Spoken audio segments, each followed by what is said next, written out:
Now, doctors recommend risking your life at least twice a day. I mean, brushing your teeth at least twice a day. But you see, the seemingly harmless toothpaste that peacefully chills on every American counter poses a life-threatening danger because of one not-so-harmless ingredient – sodium fluoride. Now, don't get me wrong, not every toothpaste out there contains it, but most of them still do. But don't rush to the bathroom to trash your tube. If you swallow a tiny pea-sized glob, it isn't fatal. I'm talking about larger quantities. A toothpaste tube has only 0.15% fluoride. To send you running to the hills, you must consume around 8 tubes one by one, so technically, toothpaste is totally safe. Let's go and look for more dangers at your place, shall we? Personally, I don't have this one, but if you happen to have a CFL light bulb, you gotta be extremely cautious with it. The thing is, many of those bulbs are made with mercury. If such a bulb breaks, you gotta start by turning off your ventilation system. Otherwise, the contamination will only get worse. Make sure everyone has left the room, then open a window to allow for fresh air circulation. Finally, clean the area where the bulb shattered. Be careful to address both wet and dry surfaces and contact specialists. Mercury vapors are definitely the biggest concern when it comes to this element. Take, for instance, a case of 2008, where a 55-year-old guy in Oklahoma tried to extract gold from old electronics using liquid mercury. Unfortunately, he inhaled too much vapor and sadly passed away just 10 days later. The contamination was so severe that they had to completely gut his house. Now, you definitely don't want your favorite clothes to get ruined by moths, so you might grab some mothballs to exterminate them. But watch out, those mothballs can exterminate you too. They usually contain chemicals like naphthalene or a paradichlorobenzene. When these get into the air, they turn into gas. That strong smell you associate with mothballs kicks in. Those fumes can actually irritate your eyes and lungs, and may even cause headaches, dizziness, and nausea. Plus, there are concerns about these chemicals being the cause of major conditions that even modern medicine can cure. Naphthalene is especially risky because it can break down your red blood cells, leading to a condition called hemolytic anemia. So try to swap those balls for good old lavender. Moths aren't big fans of it. Now, it's super important to keep an eye on the plants you bring into your home because some can be surprisingly harmful. Take Dieffenbachia, commonly known as dumb cane, for example. Rumor has it that its sap can cause your tongue to swell up so much that it can block your airway. But can it really? Yes and no. It's true that this plant contains poisonous, tiny needle-like crystals called rapides, but they require someone to actually chew on a leaf first before any fuss happens. Otherwise, you might just feel a brief burning sensation or observe some skin redness. In rare cases, you might see some swelling in the area that touched the plant. Generally, just a little nibble leads to mild discomfort, so please don't snack on your potted plants. This warning is more for the safety of your pets, especially cats. Now, if Dieffenbachia stays in contact with the mouth for too long, it can cause some serious pain that might linger for days or even weeks. In those cases, a trip to the hospital might be necessary, especially if the throat gets affected, as that could impact breathing. But don't believe the hype that Dieffenbachia is a lethal poison. That's just an urban legend. The bottom line? One must be really dumb to get poisoned by a dumb cane. Now, using a power washer can be more dangerous than you might think. The intense pressure can lead to serious injuries, and the high-speed spray can kick up debris that might cause even more harm. If you do get injured, infections can set in quickly, and without timely medical care, things can get really serious. Think severe complications, potential limb loss, or even worse. But honestly, it's not that scary. Just don't overdo it with pressure. Here's a friendly tip. Don't skip out on your weekly house cleaning, especially when it comes to the bathroom. The longer you put off cleaning it, the more risky it becomes. Bathrooms are notorious hotspots for bacteria, which makes regular cleaning essential. You definitely don't want those unwelcome guests like norovirus, E. coli, salmonella, or even Staphylococcus aureus hanging around, along with those molds and mildews. Just put things into perspective. An average toilet seat can host over 200,000 colony-forming bacteria. And here's another thing to keep in mind. If you're not careful while cleaning, you can accidentally create a dangerous situation. Mixing bleach and ammonia can release a toxic gas called chloramine. Those fumes can lead to some pretty nasty symptoms, from shortness of breath to fluid in your lungs. Guess what? If it happens, you will probably kick the bucket. And I'm not talking about the one you use for cleaning the floors in the bathroom. On a sweltering summer day, having air conditioning is definitely a blessing. But don't let that trick you into thinking there aren't risks involved. If your AC is on the older side, it can lead to various issues. For example, the ductwork and filters can trap harmful mold, bacteria, and allergens. If those aren't addressed, folks in your home might end up dealing with coughing, wheezing, or a stuffy nose. Plus, an aging AC unit can pose a fire risk. Older components tend to generate more heat as they try to keep up, and if they're not replaced, you could end up with a potential fire hazard. Faulty wiring is another concern, as many wires are tucked away in hard-to-reach spots, making them tough to inspect. So, if you have an older AC, it's a smart move to have it cleaned properly and ensure that its parts and wiring are up to date to avoid any fire risks. Snuggling under a cozy electric blanket when the weather turns chilly sounds like a dream. But if electric blankets get too hot, they might lead to burns. This risk is particularly significant with older models that don't have an automatic shutoff feature. So the best way to use such a blanket is to warm up your bed and then turn it off before you crawl in. There's also the concern of heat stroke, linked to the use of an electric blanket. Once, 2 people were discovered unresponsive in their beds beneath electric blankets. The first person's body temperature reached an alarming 106.2 degrees Fahrenheit, while the second person's temperature was 105.8 degrees Fahrenheit. So while these blankets offer comfort, it's crucial to use them wisely. Just a quick heads up about windshield washer fluid. It contains methanol, which can really pack a punch. If ingested, it can cause everything from dizziness and headaches to severe poisoning. Make sure to store it safely and keep it in the original container. Never transfer it to unmarked bottles. It can easily be confused with water and other harmless liquids, and that's a big no-no. Methanol is super toxic. For a grown-up, 2 to 8 ounces can do the trick. You know what I mean. The windshield washer fluid you dump into your car usually has about 30 to 50% methanol in it. But the concentrated versions? They can pack a serious punch with 90 to 100% methanol. Just remember, these products need to be diluted with water before you use them. The last everyday thing on our list does seem to be a great buddy of ours, especially if located in the bathroom. But although air fresheners can give your home a pleasant scent, many of them release volatile organic compounds that can build up over time and may pose serious health risks, including neurological issues and incurable conditions. I suggest, if you were to ask me, you play it safe and think about opting for natural alternatives or enhancing your home's ventilation instead. Got that? Good. Now, a basic sponge and baking soda can make a great eraser for little grease spots, fingerprints, and stains on your walls, or any other painted areas such as furniture or wood fences. Just sprinkle a bit of baking soda on your dry sponge and scrub the stain area in a circular motion. And then use a clean, dry cloth to wipe the baking soda off to get rid of any remaining dirt. If you're worried that this technique might ruin the paint, try just a bit of soda first and see how the surface reacts.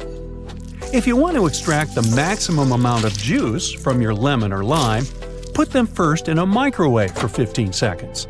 After that, give them a little roll on a hard surface. And now, feel free to use your manual juicer. When you smash some glass or pottery on the floor, it can be pretty hard to notice and pick up all the tiny fragments, especially if the glass is transparent. Guess what can help you? A slice of bread. After you remove all the big pieces, carefully wipe a thick slice of bread across the floor to pick up any tiny fragments. They should just get stuck in the bread. But make sure to do this very carefully or just put on protective gloves. And don't absent-mindedly make yourself a sandwich right afterwards. Hey, just saying. If you're a huge fan of garlic, here's a tip for you. Cut one garlic bulb in half and rub an empty bowl for a nice flavor. Now, you can put your pasta, risotto, or salad in the bowl and enjoy your meal. Pringles tubes are made from a mixture of paper, plastic, and metal, which makes them a good option to organize groceries. You can paint the tubes in a plain color to make them match your stylish, minimalistic kitchen, and then attach removable labels on the side. Have you ever struggled with threading a needle? Here's an easy way out. Place your toothbrush on the table and put the thread across the bristles of the brush. Now gently push the needle down over the top. The bristles will help you poke the thread up through the eye effortlessly. Once you got the loop, just use your fingers to pull it through.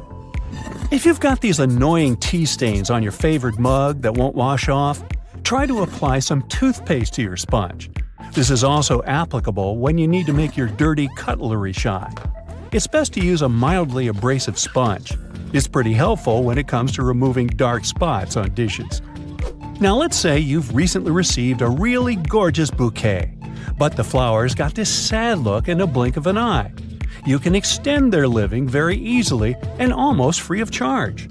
First, fill the vase or vase with fresh water and put a couple of teaspoons of sugar. This will help to nourish the flowers. Before you put the flowers back into the vase, cut about an inch off the stem, but make sure to slice it at an angle like this. This trick will increase the surface of water absorption. Repeat this with all the stems, especially with hard ones. Now put the bouquet back into the vase or vase. The flowers should cheer up within 12 hours. If you suffer from cold feet, put them into a vase or vase. No, wait. Use a hairdryer to warm up your slippers before using them. This tip is also applicable to your outdoor winter shoes. Speaking of feet, there's a great way to get rid of unpleasant smells. Apply about 10 drops of your favorite essential oil on 2 cotton balls. Now place the balls into the shoes and leave them overnight. Remove them in the morning and enjoy the fancy smell. You can also mix a couple of your favorite fragrances to customize your shoe fragrance even more. If your drain is a bit dirty and smelly, there's an epic tip to solve this issue. Put down a couple of spoonfuls of baking soda and pour down a little vinegar. And now step back and enjoy the show. It will foam up and help loosen any dirt. We've all tried to light a match outdoors in windy weather and failed. Well, we've been doing it all wrong. There's an easy way to prepare a matchstick in advance using a sharp knife. Carefully carve back the 4 corners just behind the head of the matchstick. Then repeat the same technique one more time so it looks like this. These 8 little splinters will help create a stronger wind-resistant flame. If you have a small wardrobe with limited space for hanging new clothes, remove some metal pull tabs from the tops of old drinking cans. They can make the perfect holding loops for fixing the second hanger. Just put the ring over the hook. This is how you can double and even triple the storage space on one hanging rail. If you need to make an emergency candle, you can use one very common item from your fridge. Have you guessed what it is? Butter. Cut off a piece of chilled butter and place it on a heat-proof dish. Poke a hole straight down through the center using a toothpick or a wooden stick. Now we need a wick. You can use a common cotton string or twine. Cut the corresponding length and poke it through the hole so it goes all the way to the bottom of your candle. Gently coat the end of the wick with butter and light up your brand new DIY candle. Use hair straightening tongs to smooth out those annoying creases on your tie. Or let's say you're working in a shop and you have to deal with fluffy piles of cash. The tongs will help you iron your money to put them in smaller stacks, which then fit neatly into your backpack. Hey, let's not go there. Wow, this zipper is tough. Why can't it slide smoothly like all other zippers? But don't rush to throw away your coat. Grab a bar of soap and gently rub it up and down against the zipper. Repeat it on both sides. Can you feel the difference? Cut one leg off your old tights and put 2 long cardboard tubes inside it. Go ahead and thread it under your internal door with 1 tube on each side. This will protect you from any draft because the tights will seal up any gap under the floor. You can also use this trick when you need to make a full blackout in the room. Just make sure to use thick black tights. Let's say you're visiting a conference in another city, and your schedule will be very busy. You can prepare your outfits for each day in advance and put them into different compartments of your hanging clothes storage organizer this way. Now, put it right down into your suitcase, zip it, and you're ready to go. When you arrive at the hotel, you can just carefully pull out this organizer and hang it in the closet in just 2 seconds. But don't forget to take the shoes too. Is there a way to drive a nail into a wall without hurting your fingers? The answer is yes. Grab your comb and push the nail in between the prongs. This way you'll keep your fleshy fingers far away and safe. And once you've got it started, you can easily slide out the comb and finish driving the nail. If you need an emergency metal scrubby sponge to wash your pot or pan, use a piece of tin foil. Crumple it up into a ball, apply a little bit of dish soap, and your brand new sponge is ready. Now start scrubbing and get ready to be amazed. It works really well, huh? By the way, the tin foil doesn't have to be new. You can recycle the piece you've already used for cooking. And the final tip is for perfectionists. If your shower head has a hard water buildup, the water won't come out straight. To fix this, fill a plastic bag with plain white vinegar. Then put the shower head inside the bag, attach it with a band, and leave it overnight. In the morning, you can give your shower head a little scrub with an old toothbrush or clothes brush. This should help remove the remaining hard water dirt. This trick is also applicable for faucet heads. So listen, if you don't want your next barbecue party to end up at the emergency room, you might want to get rid of that wire brush you used to clean the grill. Over 100 people have to seek medical help because of it every year. Those brass and steel bristles easily separate from the brush and stick to cooked food that ends up in your mouth. With each swallow, they go deeper and deeper. They can poke into or puncture the lining of your mouth, throat, and esophagus, or somewhere else down your intestinal tract. The symptoms this causes could be signs of many different conditions, and because of their tiny size, the bristles are really tricky for doctors to spot. So you can lose the precious time to solve the problem at an early stage. In some cases, one ER visit can solve the problem. But if the bristle moves into deeper tissues, say into your neck, chest, or abdomen, well, it could start an infection, and you'd need some complex surgery to save your life. That was the case for a 63-year-old lady in Michigan. She was eating a hot dog grilled by her husband, and she felt something was wrong from the first bite. She could barely swallow the food because of an unusually painful sore throat and had to see the doctors for help. They sent her home after an inspection, but the symptoms only got worse and worse. A CT scan several months later showed the problem was some tiny metallic object that looked like a piece of hair at the back of her throat. The doctors were able to remove it during surgery. So, to play it safe, take good care of your wire grill brush and inspect it before putting food on it. If you see any loose or dangling wire bristles, get rid of them. If this sounds like too much work, just toss that brush altogether. There are some safe alternatives to it, like wooden panels, pumice stone, nylon bristle brush, or liquid grill cleaner. You can also roll a piece of aluminum foil into a ball and use grill tongs to hold it while you're scrubbing your dirty grill grates. Cooking pros say an onion cut in half can also do the job.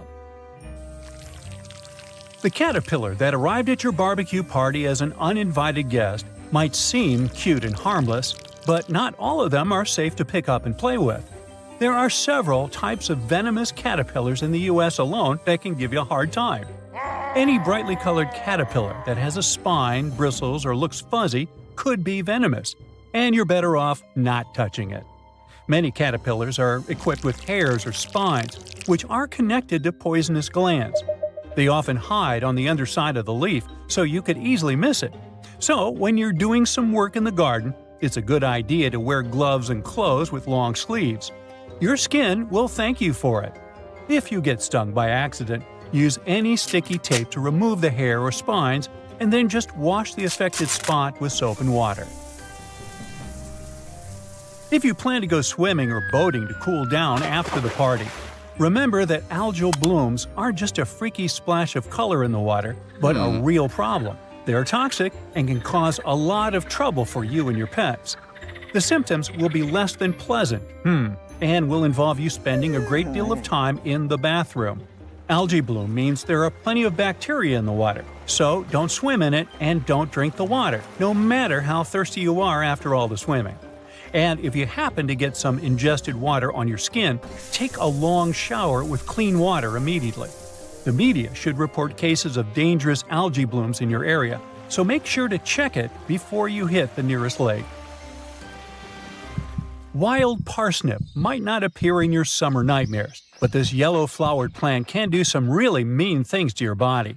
It contains a substance called solerin, and when you accidentally touch it and then enjoy a walk in the sun, the effect it will leave on your skin will be as nasty as the name Sorolin. And you could have dark red or brownish discoloration on your skin for months after your unwanted rendezvous with the plant. It's mostly active and mischievous between May and July, so watch out. Alright, a garden hose must be completely safe as, unlike the grill brush, it doesn't have any small metallic parts, right? Well, when you leave it hanging out in direct sunlight, the water inside can heat up to 120 degrees Fahrenheit. If you spray someone with water this hot, their skin won't love it. It's especially dangerous for youngsters and pets. So, if you see someone blissfully unaware, grab the hose, take it from them by force if needed, and let the water run for a few moments before you let anyone play with the hose. It's for their own good. The intense sun can also heat up all the bad chemicals the hose itself contains, like lead and phthalates. So, check what yours is made of and replace it with a safer version that's labeled lead-free or drinking water safe if you plan to use the water for drinking or playing. And if you already have a safe version, but suddenly smell a terrible odor, it could be the algae and bacteria that just love stagnant water. If it comes into contact with your skin, or you swallow it by accident, you could have some serious health problems. The best you can do is replace the hose. And yes, make sure you keep it in a cool, shaded area and drain it well after every use. Now, you're never too old to love the trampolines, but the trampoline might not love you back and give you a spinal injury or broken bones. Almost 100,000 injuries like this with young users happen every year because they're so easy to fall from or land in the worst possible way during a somersault or a flip. The biggest risk of trampoline trouble is when more than one person is using this fun contraption. Nearly 75% of all accidents with trampolines happen when two jumping youngsters crash into one another. And no, some netting or padding really can't save the day. If you want to keep things safe, make sure there's always only one person at a time on the trampoline. You're going to need to install shock-absorbing pads that completely cover the trampoline's metal frame, springs, and hooks. If you see any signs of the padding getting too old, like tears and fraying, you need to replace it immediately. Make sure the trampoline stands on level ground and isn't too close to other structures and trees. A slide in your backyard, no matter if it's made of metal or plastic, can turn into a frying pan under the sun and can heat up to 189 degrees Fahrenheit. So, before you jump on it or let someone else do it, check the temperature of the whole thing top to bottom. And even when your little sister or someone else you love is begging you to go on a ride with them, don't do it.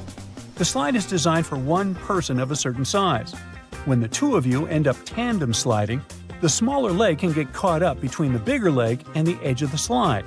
The speed will also increase, and it can lead to all sorts of drama. Finally, no matter how tempting it feels in the hot months, don't walk barefoot on that beautiful lawn in the park or even in your own garden. You never know what's hiding in the grass, and if you step on something sharp, like a rusty nail hiding in the grass, you'll get yourself into a lot of trouble. Flip-flops aren't the best idea for everyday summer shoes either. They rarely come with arch support and can make you take shorter steps and put more stress on your body. It's just not good for your feet, joints, and muscles. Otherwise, have a great summer!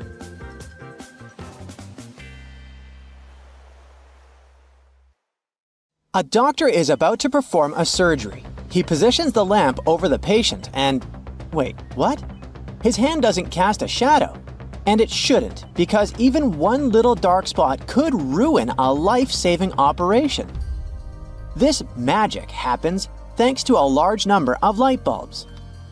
Each LED shines on the patient from a different angle, creating overlapping patterns. A sensor detects any obstacles and compensates for shadows by dimming some LEDs and increasing the output of the others. Harry Potter's invisibility cloak is now a reality. Well, sort of. Meet metamaterial, a futuristic fishnet that can make things invisible by manipulating electromagnetic waves. What happens is that when light hits an object, it either gets absorbed or bounces back. Either way, it makes the object visible. But with metamaterial, instead of absorbing or reflecting light, it bends it around objects, making them invisible to the unaided eye. The bad news is that, for now, it only works with specific wavelengths of light, like radio waves. So this invisibility cloak doesn't work with visible light, the things we can actually see, just yet. In Sweden, 2 women managed to create an invisible bike helmet. Well, okay, maybe not that invisible since you have to wear this thing around your neck for it to work. This neck piece has a sensor with a special algorithm that can distinguish between regular biking and a crash. So, if a cyclist is wearing this and gets into an accident, the sensor automatically activates and inflates the neck piece with cold helium gas, instantly deploying the helmet that looks like a head airbag. And if you're worried about the helmet tearing after hitting the ground, don't be. It's made of super strong nylon fabric designed to handle pretty much any strong impact. Well, it seems we're not quite masters of invisibility yet, but transparency is a different story. Back in the 90s, a botanist in Germany managed to create a see-through wood. This invention was almost forgotten for decades, but recently, a group of researchers upgraded the material to make it tougher than glass. Regular wood is like a bundle of tiny straws held together by a natural glue called lignin, which gives it strength and color. To make wood transparent, scientists remove or bleach lignin, leaving a white, skeleton-like structure. Then, they fill these cells with a clear substance like epoxy resin, making the wood see-through. But don't worry, you won't be walking into forests full of invisible trees anytime soon. The idea is to use this technology to create things that need to be tough, like windows and smartphone screens. Seeing things that aren't really there, like holograms, is seriously bizarre. This technology is basically like watching 3D images of real objects, but without the need to put on those old-school 3D glasses. To create a hologram of a flower, for example, you start by pointing a laser at a special mirror. This process will split the laser beam into 2 parts. One part bounces off another mirror, illuminates the flower, and then hits a photographic plate.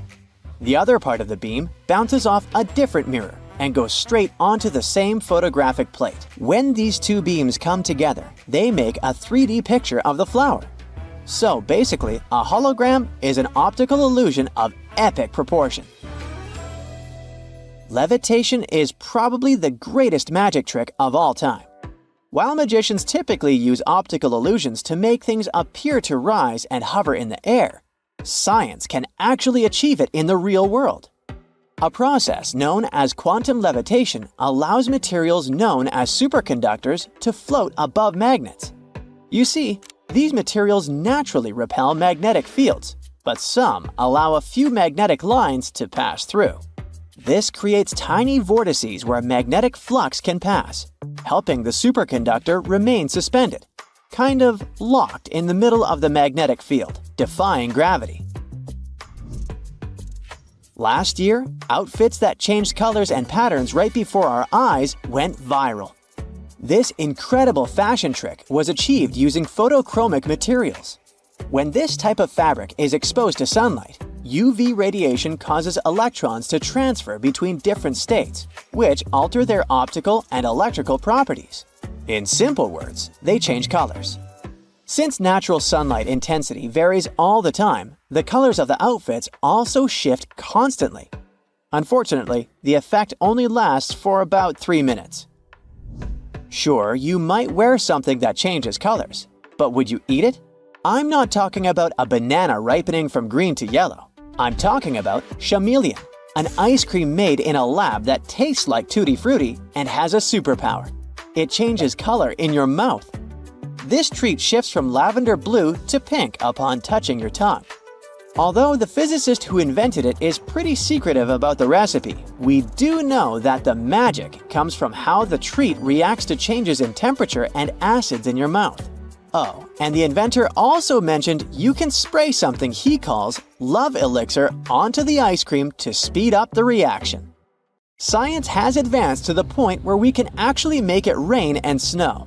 This technique is called cloud seeding, and although it might seem like an X-Men superpower, it is pretty easy to understand how it works. First, the weather needs to be cloudy. Once a cloud forms, workers at a control center send a plane to the area to stimulate rainfall. As soon as the brave pilot enters the cloud, the plane releases tiny particles, such as silver iodide, into the air. These particles help water droplets form and grow, which produces rain. Sounds simple, right? But playing storm is pricey. An average 4-hour operation that seeds 24-hour clouds would cost around $5,000. If the storm gets too loud, just grab your noise-canceling headphones for some quiet time.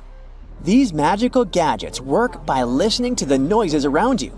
Then their built-in microphones create sound waves that are the opposite. When these opposite sound waves mix with the noise, they cancel each other out, making everything quieter and clearer. Concrete often has a problem. It cracks, which makes it less durable, and that's not good. So the smart move is to go for self-healing concrete. This magical material has tiny capsules or nanotubes inside that are filled with healing agents like calcium carbonate. When a crack forms and hits these capsules, they burst open from pressure or moisture exposure. This releases the healing agent into the crack, where it mixes with things in the air like water or carbon dioxide to toughen up the concrete again. If you're planning to build a house, you should consider using a 3D printer. I know it might sound crazy, but nowadays it's completely possible to print an entire 500 square foot house in just 24 hours. It kinda works the same way as a regular 3D printer. First, you design the house plans on a computer. Then you send it to print.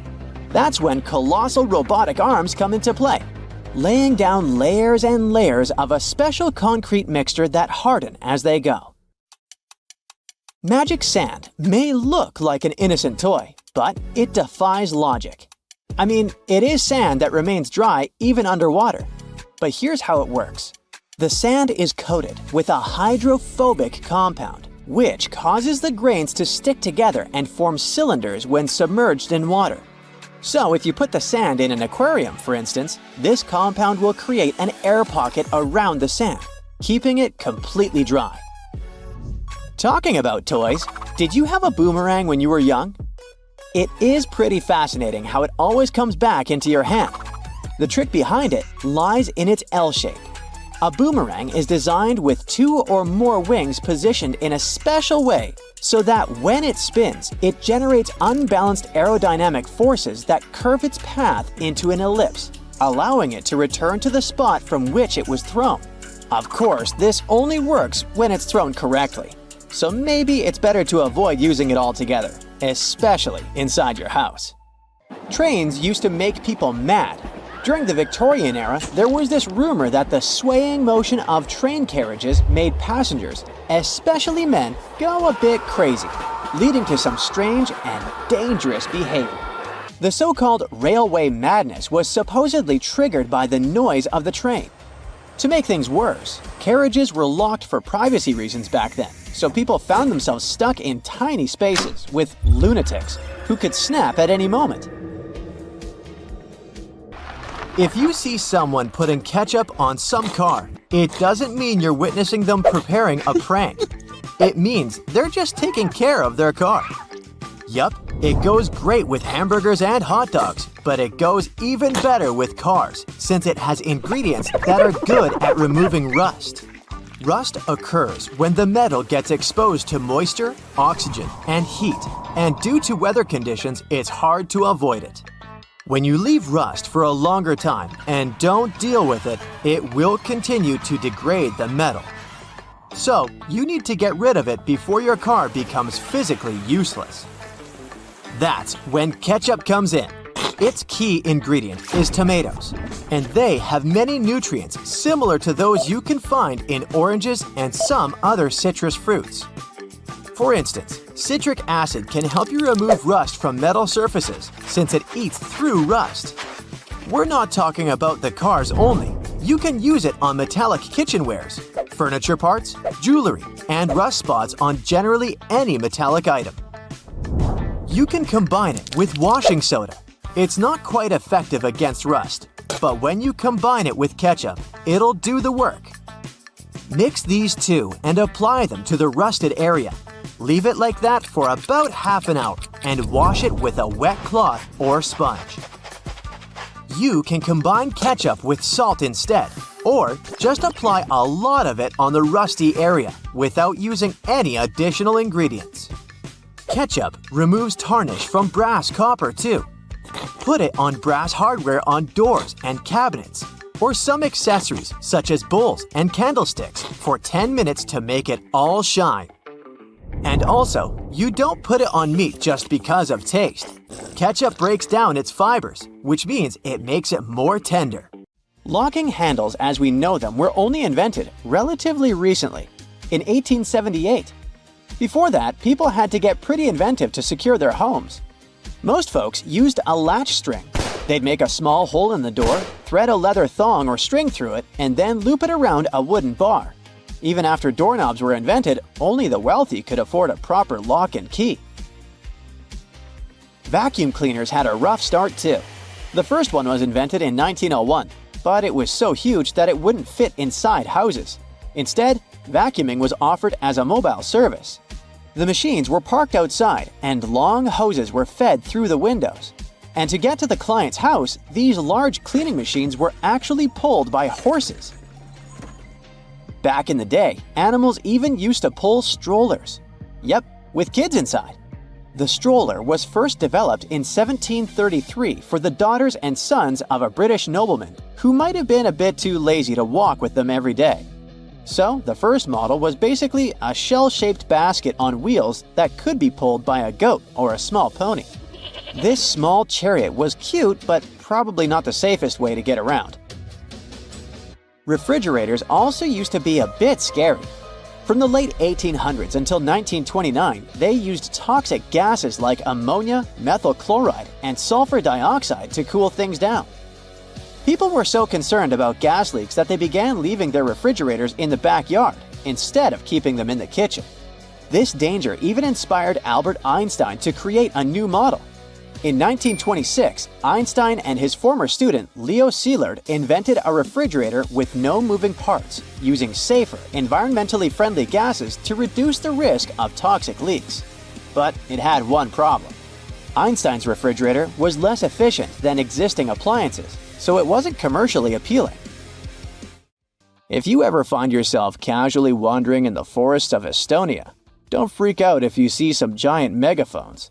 These wooden, acoustic giants were set 3 hours away from the country's capital by interior architecture students. That's way cooler than the hamster roller coaster I once built for a science fair, I have to admit. More than half of Estonia is covered by woods, and they're pretty proud of this natural wealth. So it's not the first art project of this kind, and there was a winding, elevated pathway and a faceted woodland cabin. The idea of the megaphones is to crank up the natural sounds of a forest and also to serve as a rest spot for hikers. These wooden beauties are large enough to host several people. And hey, if you walk this far into the woodland, you'll be thankful for this. The students were given a task to invent some concepts of a forest library. They built the megaphones off-site and brought them to their permanent spots. They're set in such a way that sounds from 3 directions meet in the center and create a cool, natural surround sound effect. Thankfully, kitchen supplies, including our beloved grills, have come a long way. Back in the 1950s, a metalworker named George Stephen had a brilliant idea while trying to create the perfect steak. Frustrated with flare-ups and uneven cooking, he decided to cut an old ocean buoy in half. This allowed him to control the airflow better. And that's how the Weber Kettle Grill was born, changing backyard barbecues forever. Have you ever used a public bathroom in the summer in your shorts and sandals and got splashed? It happens to the best of us, so no worries. If only there was some solution to this problem. perhaps a urinal with a small hole so no liquid goes where it shouldn't. Looks pretty yucky and painful to me. An assistant professor at the University of Waterloo, Zhao Pen, and his colleagues came up with a way better solution for this sensitive issue. Their designs were inspired by physics and dogs. When a stream of liquid moves on a solid surface at a shallow angle, the splash is reduced, and the smaller the angle, the fewer splashes you'll see. You can even minimize them to a zero. And when dogs do their business, they lift their hind legs and do it on the vertical surface of a tree or a wall. I don't know if they actually care about it, but this does reduce the splash. Good job, Pluto. Talking about that, here's a fun challenge for your next family gathering. Ask everyone to fold a piece of paper in half, then in half again, and keep going for a total of 7 folds. Spoiler alert, they probably won't succeed. That's because each fold makes the paper thicker and thicker.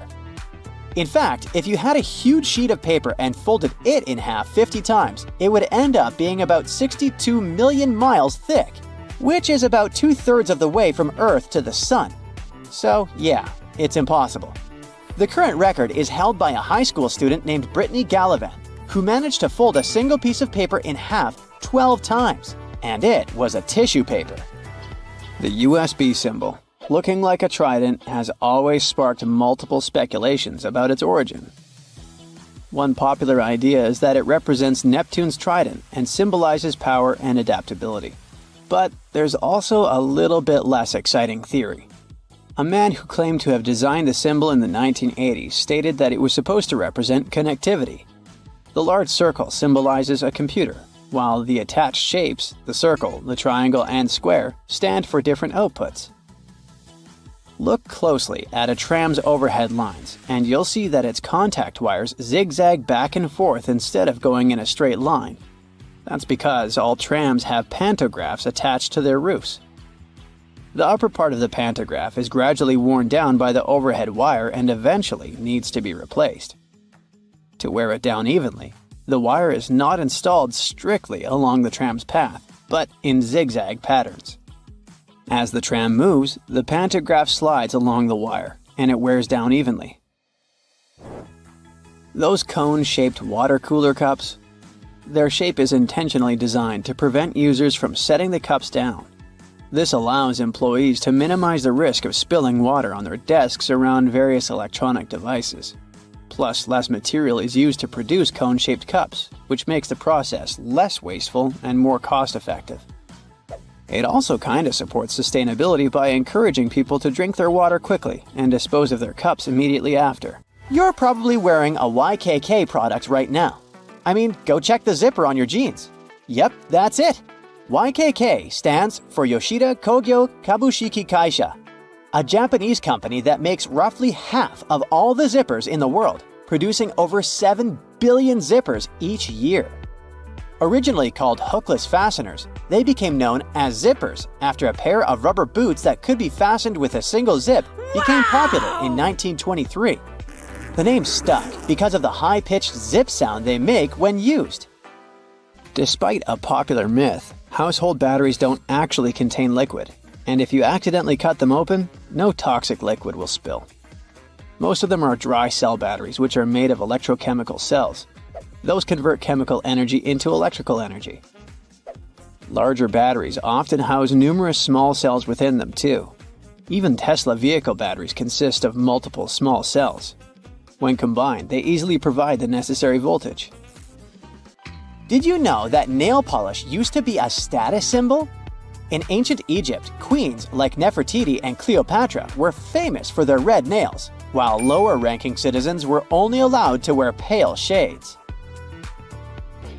You'll probably agree that there's no better snack than a pack of chips. Some are flat, others have ridges. Is it just aesthetics? Not really. The main purpose of those lines on some kinds of chips is to help with the distribution of spices and seasonings. In other words, all those substances that make your chips taste like cheese are mostly stored inside the lines. Plus, the lines make chips crunchier. This item here was also popular in ancient Egypt. What looks like a weird bench was actually a weird type of pillow. Back then, headrests were made from materials like wood, ceramic, and stone. Unlike our comfy pillows today, those ancient ones were used to protect people's hairstyles. That way, their hairdos stayed neat, even though they had a very uncomfortable night. If you've left a pot on the stove and your food burned, once again, take ketchup. Its acids will ease all the scrubbing and help you with grease. Just leave it over the night and you'll be able to wash the pot more easily. Or keep those small packages of ketchup we all end up having from fast food orders in the freezer. The ketchup won't be as hard as an ice cube as it freezes. So it will be good for soothing insect bites or similar things. For 8 centuries, forks were considered cursed and nearly forbidden in the West. The first models were used by the elite in the Middle East and the Byzantine Empire, and they made their way to the West in 1004, thanks to a noblewoman named Maria Agrippina. People were pretty shocked by it, to say the least. So when she passed away just 2 years later, everyone blamed the fork, thinking it was some kind of divine punishment. By the way, its name comes from the Latin word furca, which means pitchfork. Next on our list is Nike's iconic moon shoe, but I'm talking about the unique pattern of its sole. Back in the 1970s, Nike co-founder Bill Bowerman was making waffles for breakfast with his wife when he had a sudden idea: to pour a plastic material called polyurethane into the waffle iron. The machine was ruined, of course, but I guess it was worth it since that's how the first Nike waffle trainer was born. I mean, its sole. That clear fluid in gel pens is called the ink follower or stopper fluid. The gel in such pens contains pigment particles dissolved in a polymer solution. The main task of the stopper fluid is to be a barrier to prevent the gel from evaporating or leaking out. Without this transparent fluid, your gel pen wouldn't function. The fluid always stays in one position and doesn't get dissolved with the gel. Neither does it move backwards or flow out of the pen. Let's move on to another favorite snack: popcorn. These days, cinema and popcorn go hand in hand, but it wasn't always this way. In the 1920s and 1930s, movie theater owners were hesitant to allow snacks in their theaters. They were worried about the mess and the crunching noises interfering with movies. Plus, popcorn used to cost only 5 to 10 cents, so they didn't see any financial benefit. But savvy street vendors saw a big chance. So they got their own popcorn machines and started selling them outside theaters. That's why popcorn probably became the original clandestine movie snack, and theater staff would even have to check if people were hiding bags of it in their coats. Have you ever helped your friends move into a new apartment in a building without an elevator? Then you're gonna love this one. Houses in Amsterdam have hooks on top. This is a medieval invention for pulling stuff up the houses. The simple tech consisting of a wheel and a rope still functions now, centuries later. Why not just use the stairs? Well, if you get inside one of those narrow Amsterdam buildings, you'll see there's hardly enough room to comfortably ascend, and you can forget about even trying to pull a table on top. Back in the medieval ages, pretty much like now, only rich people could afford housing around the canals in the best parts of the city. Those people were mostly traders and used the canals for their business. They stored goods in the same houses they lived in, and with regular floods, they had to find a way to keep the goods dry. And that's why they needed to invent something to lift furniture, goods, boxes, instruments, and food on the upper floors, and pull it in through fully open, wide windows. The lifting tech is one of the reasons the houses in Amsterdam are leaning forward. This position helped keep both the lifted stuff and the walls and windows safe during transportation. They didn't have to touch each other. The gables also assisted in the process and had to be made firm to withstand all the heavy weight. And in case you're wondering what gables are, they're sections of wall between the edges of a dual-pitched roof, typical for Amsterdam. Sticking with old-school fun, it's time to talk about cards. So, have you ever wondered how many times you need to riffle a deck to shuffle it completely? The answer is 7 times, according to math. Even cooler, if you shuffle a deck right, you're probably creating a unique order that's never existed before and never will again. And if you have a deck at hand, check out the 4 kings. You'll notice that the King of Hearts is the only one without a mustache. He's not special or anything. I mean, he also used to have a mustache, but it was lost in the reproduction of the original design. Your home has more regular things that can do magic tricks. Like if you have a house or a big terrace and want to make a nice flower wall. Try old mattress springs. Just hang them on the wall and let your imagination run wild with flowers. An old flower sifter can still come in handy, for example, as a planter. Even if you don't have one, you might find it at a garage sale or a thrift store. Wallpaper is making its big comeback when it comes to home design. Maybe you can try something different and use some old books with torn pages. You just need to learn the basics of hanging wallpaper, and voila! You get a new cool place for your old books. There's a solution for the remains of an old book. Don't worry. You can have blocks where you'll keep your kitchen knives. It's pretty original, don't you think? Solitaire was probably everyone's go-to game to pass the time back in the 1990s, but its original purpose was far from it. When developers created this game, their idea was to teach people how to use a computer without them even realizing it. For example, dragging and dropping cards into one place helped people learn how to move files into folders. The same goes for Minesweeper, which was designed to help people get used to using a mouse and clicking. Cleaning blinds can be frustrating, but the next time you do it, try doing it with a sock over your hand. Hands are kind of perfectly shaped for getting all those nooks and crannies on the blinds, and the sock will do the rest. Here's something you wouldn't expect. Ice cubes can help you remove gum from carpet, clothing, and hair. Just put your clothes in the sink and add ice cubes. Leave it like that for a while. Ice will freeze the gum, so you can chip it away more easily. If the gum got stuck on the carpet, leave ice cubes right in the critical spot and remove the gum with a butter knife. It's a little bit harder to remove it from hair though, but still possible. Just wrap the ice and parts of your hair with the gum in a washcloth until the gum gets frozen. When you get there, you should be able to break apart the gum and free your hair using your fingers. Or next time you have to deal with a splinter, just take one ice cube to numb that area before you even start doing anything. You might have noticed that movie theater seats are almost always red. This choice isn't random. It has strategic importance, which is rooted in visual science. The thing is, red light has a longer wavelength. It means that it's the first color to disappear in low light. It allows the audience to concentrate better on the screen once the movie begins. Such a design choice enhances the viewing experience by minimizing distractions. Speed bumps are crucial for pedestrian safety, but at the same time, they can seriously increase car emissions due to the non-stop acceleration and deceleration they cause. To address this issue, some cities like London are testing fake speed bumps. Those are optical illusions painted on the road. They look raised from a driver's perspective, but in reality, they're flat. Authorities hope that this approach will slow down drivers without having a negative impact on the environment. Soda bottles are always filled in such a way that there's some space between the liquid and the cap. That's because soda contains carbon dioxide.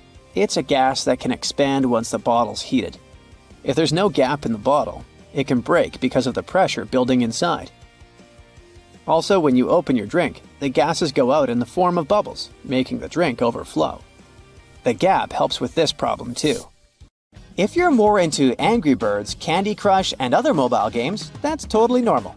After all, more people have access to cell phones than to toilets these days. But not many of us stop to think about how disgusting our phones can be.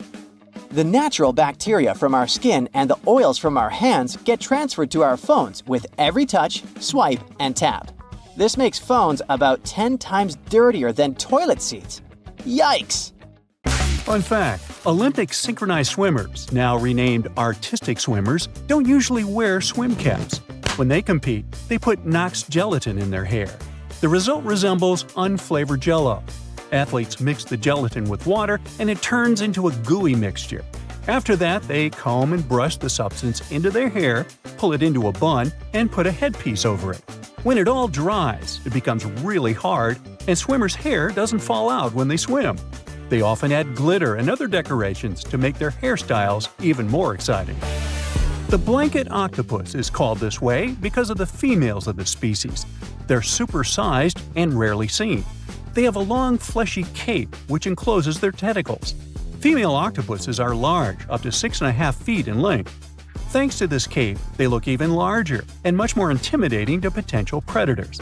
But the coolest thing about these creatures is that the male blanket octopus grows to be a mere 1 inch in length, which is smaller than a walnut. This makes the blanket octopus a species with the largest gender size difference in the entire animal kingdom. Red Bull has published a video showing the so-called world's fastest camera drone following a racing car around Silverstone's Grand Prix circuit. The Dutch drone gods are a company that custom-built the manually piloted drone designed specifically for keeping up with cars moving at speeds of over 186 miles per hour. It took more than a year for Red Bull and the Dutch drone gods to create a drone that could accelerate twice as fast as a Formula One car, reaching this breakneck speed in just 4 seconds. The drone's top speed is almost 220 miles per hour. Recently, scientists have concluded that water might not be wet. You see, wetness is usually defined as a liquid's ability to maintain contact with a solid surface. It means that the water itself isn't wet, but it can make other objects wet. Okay. Wow. The Maldives 1,000 rupiah banknote has captured the attention of people from all over the world and received a lot of praise for its stunning design. The note features the striped pattern of a skin of a majestic whale shark and a green sea turtle against a vibrant blue backdrop. It's already been called the prettiest currency in the world. Now, wearing a tie might be more dangerous than you think. It can reduce blood flow to the brain by 7.5%, making you dizzy and nauseous and causing headaches. Ties can also increase the pressure in your eyes if it's too tight. Plus, they're great at transporting germs. Gotta think again whether following that dress code is so necessary. A young girl from Washington broke a Guinness World Record by putting on 45 sweaters at a local library. Sophia Hayden pulled on each sweater individually all the way down to her waist before moving on to the next one. It was done to comply with Guinness World Record rules. She also had to make sure that none of those sweaters was ripped, since damaged items didn't count. As a result, she broke the record for the most sweaters worn at once. The previous record was 40 sweaters, and it was set by a French 11-year-old boy in 2022. Later, Sophia's mother admitted that it had been tricky to gather enough sweaters for that attempt. The sweaters were then donated to charity. Now, it was Louis XIV of France who is believed to have brought salt and pepper together, forming the basis for modern cooking. At that time, only rich people could afford to add pepper to their meals, and the king liked his food to be lightly seasoned with just salt and pepper.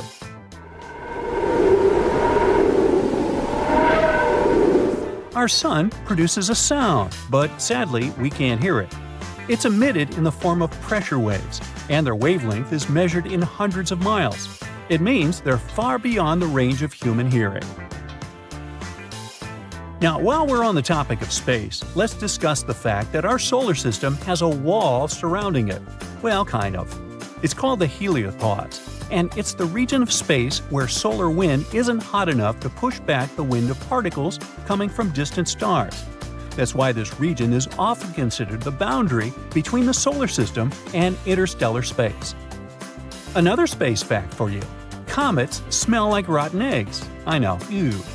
Other smells that might surround them are those of burning matches and even almonds. That's because of the traces of hydrogen sulfide, ammonia, sulfur dioxide, and hydrogen cyanide found in the makeup of some comets. In 2016, promotional postcards were even made, carrying the pungent scent of a comet. Now, in any career field, the average worker is productive for around 60% of their working time each day. But if we talk about office workers, this percentage drops drastically. One study determined that the average office worker is productive for a mere 2 hours and 23 minutes per day. The thing is, employees are interrupted in general every 3 minutes and 5 seconds. And it takes people a whopping 23 minutes to get refocused after an interruption. It means that employees get 3 minutes of work done for every 26 minutes they spend at their workplace. Unbelievable. No wonder that statistically, people working remotely are much more productive. Scottish soccer team Inverness Caledonian Thistle Football Club is known for using cameras with AI ball tracking to live stream their matches on YouTube. Well, once, in a 2020 match against our United to be precise, when a camera repeatedly tracked an official's bald head, mistaking it for the soccer ball. Uh-oh, what a blunder. Now speaking of sports, football teams wearing red kits reportedly play better. Accordingly, the color of your attire affects not only how you're perceived by others, but also how you feel. A review of football matches in the past 55 years has shown that teams wearing red consistently play better in home matches than teams dressed in any other color. One more awesome story connected to sports. In order to draw some of the most wanted criminals out of hiding, the U.S. Marshal Service once came up with an offer crooks couldn't resist. They invited them to the Super Bowl. In December 1985, more than 100 people came to the Washington Convention Center after receiving a letter informing them that they had won tickets to the largest sporting event in the country. According to the invites, they had been selected randomly from a clearinghouse list of D.C. residents and were supposed to receive 2 tickets to the Redskins vs. Bengals game that day. But to get in, they had to come to a pre-game party to collect their tickets. And guess what? The plan worked like a charm. Over 100 criminals were arrested, which made Operation Flagship one of the most successful in U.S. police history. Now moving on. Your brain is eating itself non-stop. Wait, don't panic yet. It's a totally normal process known as phagocytosis. During this process, cells envelop and consume smaller cells or molecules to remove them from the system.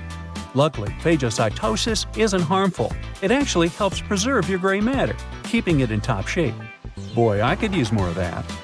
Giraffes are 30 times more likely to get hit by lightning than people. Between 1996 and 2010, there were just 5 documented lightning strikes on giraffes that ended tragically. But if we consider the fact that the population of the species was just 140,000 at that time, it makes for around 0.003 lightning casualties per 1,000 giraffes each year. This is 30 times more than the number of tragic accidents involving lightning strikes that happen to people. Animals experience time differently from us humans. To smaller animals, the world around them moves more slowly. For instance, salamanders and lizards experience time not as fast as, let's say, dogs and cats. All because of the perception of time, which depends on how quickly the brain can process incoming information. And finally, snails do have teeth, between 1,000 and 12,000 to be precise. These teeth aren't like ours though, so there's no need to picture snails with silly toothy grins. Snails' minuscule teeth are all over their file-like tongues. So there. You see these blades? They have notched corners to make your cutting experience smoother. Ooh! The front edge notch helps with separating blades during manufacturing, while the trailing edge notch helps the blade glide easily. And a fun fact, that notch on the front also helps you spot unused sections of the blade. Just a little visual indicator to make your life easier. When it comes to silver versus black blades, they're both made from the same stuff. But black blades are sharper and are better suited for cutting through tough materials, while silver blades strike a balance between cutting power and durability. If you want that extra cutting oomph, go for black. Oh, almost forgot. The only thing those blades aren't meant to cut is food. It has a rust-proofing oil coating, which is not safe for humans. Check this one out. It's totally giving me childhood vibes. Now, I remember my grandma having tomato-shaped pincushions just like this, and sometimes they would look more like a salad, with a little pepper thrown in there. Well, believe it or not, this salad actually has a purpose. The tomato keeps your pins in place, while the pepper keeps them sharp. Those peppers are filled with sand, which helps keep your pins nice and sharp. And it's not just sand. Crushed walnuts can also be used to keep your pins in tip-top shape. Now look at this multiple pocket tool and this little hook on it. It's a bit of a mystery, but it's actually pretty handy. I counted at least 4 different applications. 1. You can use it to carry all sorts of awkward stuff, like camping gear or heavy parcels. 2. Need to twist some wire or play around with knots? The parcel hook has got you covered. 3. This hook can save the day with those stubborn zippers, like the ones on your luggage. 4. It's great for pretending to be a budget version of Captain Hook. If you know more applications, let me know in the comments. Apple users, with this feature, you'll never get laundry surprises again. Now, I bet you've had this situation at least once in your life. You wash your stuff, and when you take it out of the washing machine, the size seems to only fit your cat. Your iPhone camera can actually translate those funky laundry symbols for you. There are 2 requirements though. You must have iOS 17, and your phone must be in English. Take a photo of the care label, go to the Photos app, and see the details of the image. Everything will be automatically decoded and explained to you. Now, many toasters come with nifty removable crumb trays at the bottom.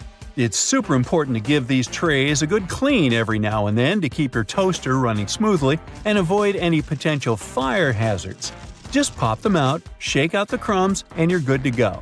Where you shake them out is up to you. Those little compartments on your gas pump aren't just for show. They're actually there to hold your cap while you're filling up. This nifty feature keeps things tidy and prevents any spills or drips on the handle. So, say goodbye to messy refueling experiences and hello to a cleaner pump. Plus, it makes the whole process way more convenient and efficient. Now, I'll bet your oven gets so greasy and dirty sometimes that you can even hear it oink. Just kidding. I know you're a tidy person. Anyway, if you're looking for a way to bring your kitchen cleaning to a whole new level, here's a tip for you. Most oven doors have handy latches that let you pop the door off for easy cleaning, saving your poor back from the strain. When you're draining noodles or potatoes, there's no need to bother transferring everything to a colander in the sink. Just throw the colander right into the pot, hold it down, and pour the liquid out. It makes life so much easier, especially when you want to save that starchy water for recipes. It's a must for authentic pasta, by the way. So let's say you've snagged this gem at a thrift store a while back for just under $1. It's seen better days, serving as an ashtray, but you decide it's time to give it a new lease on life. Here's the lowdown on how to make it shine again. Mix up a solution of boiling water, baking soda, and table salt in a bowl lined with aluminum foil. Let the piece soak for about 15 minutes and repeat this process 3 times. In between soaks, gently scrub any rough spots with a microfiber cloth. After the final soak, dry the piece off and rub on some toothpaste, baking soda, and peroxide. Buff out any remaining tarnish with a clean, dry microfiber cloth. Rinse it off, and now your piece is practically gleaming like a mirror.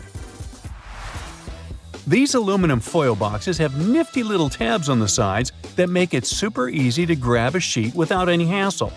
It's like a fancy little bonus that makes the product a breeze and ensures you'll have a smooth sailing experience every time. Manual can openers often come with a handy built-in feature, also known as a bottle opener. It's like getting 2 tools in one. But did you know that this bottle opener actually has another useful function? It can help you loosen those stubborn, hard-to-open jars. Simply lift the lid slightly at a couple of points with the bottle opener, and then watch it as it effortlessly twists right off. Yeah! Okay, I just found that, apparently, you're supposed to save the first and last slices of a loaf of sliced bread for last. It's like a bread hack or something. Apparently, those end pieces help keep the rest of the bread fresher for longer, and you shouldn't eat them until you've devoured the rest of the loaf. So, next time you're making a sandwich, save those heel slices for the very end. Even bread eating needs a good strategy. Now look at those blue levers on the top rack of your dishwasher.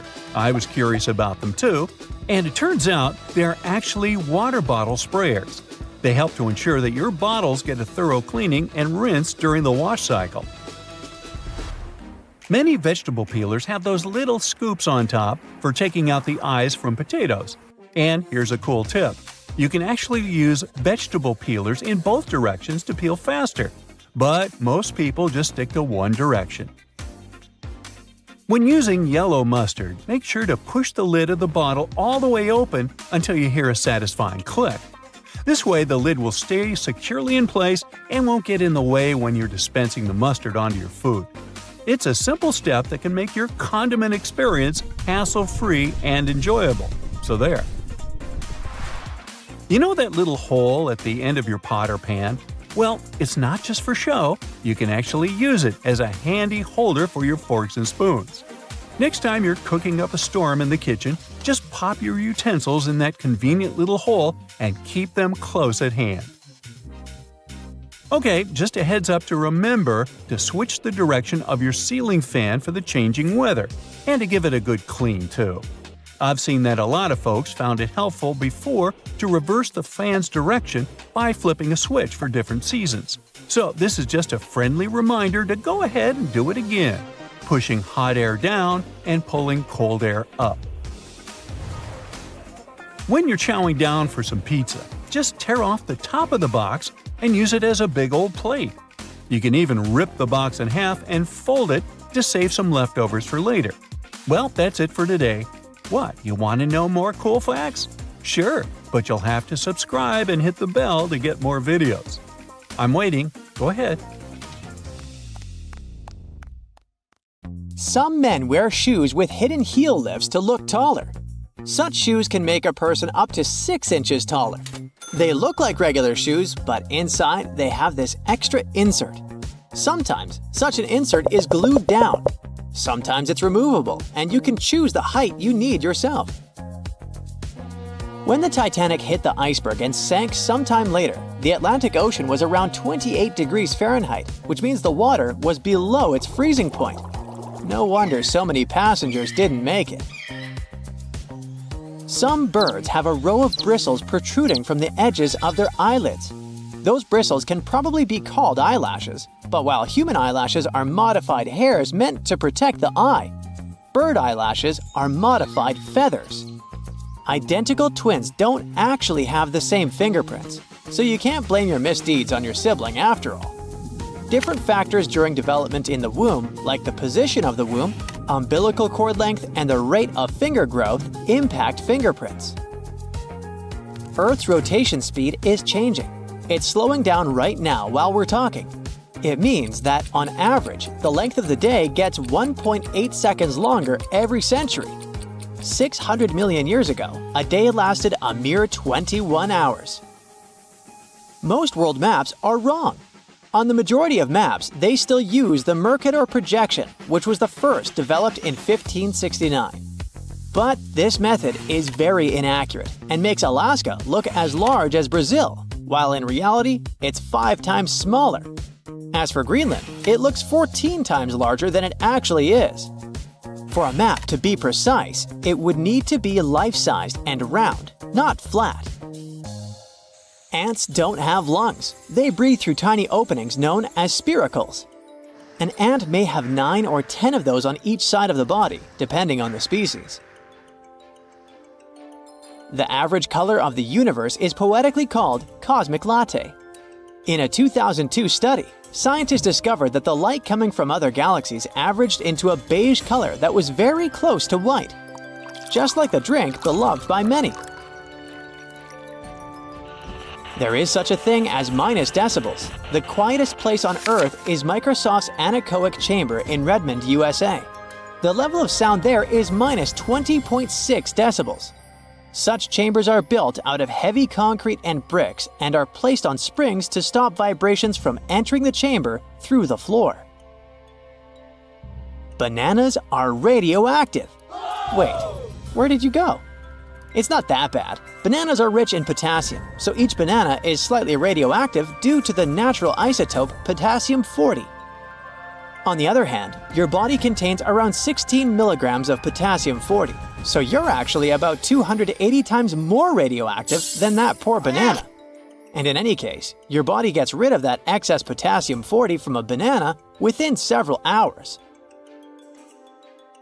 There's simply no such thing as a straight line. You just need to zoom in close enough and you're bound to spot some irregularities. Even a laser light beam is a bit curved. In emergencies, fish form orderly lines. For example, when evacuating through narrow spaces in dangerous situations, school of neon tetrafish queue so that they don't crash into one another or clog up the line.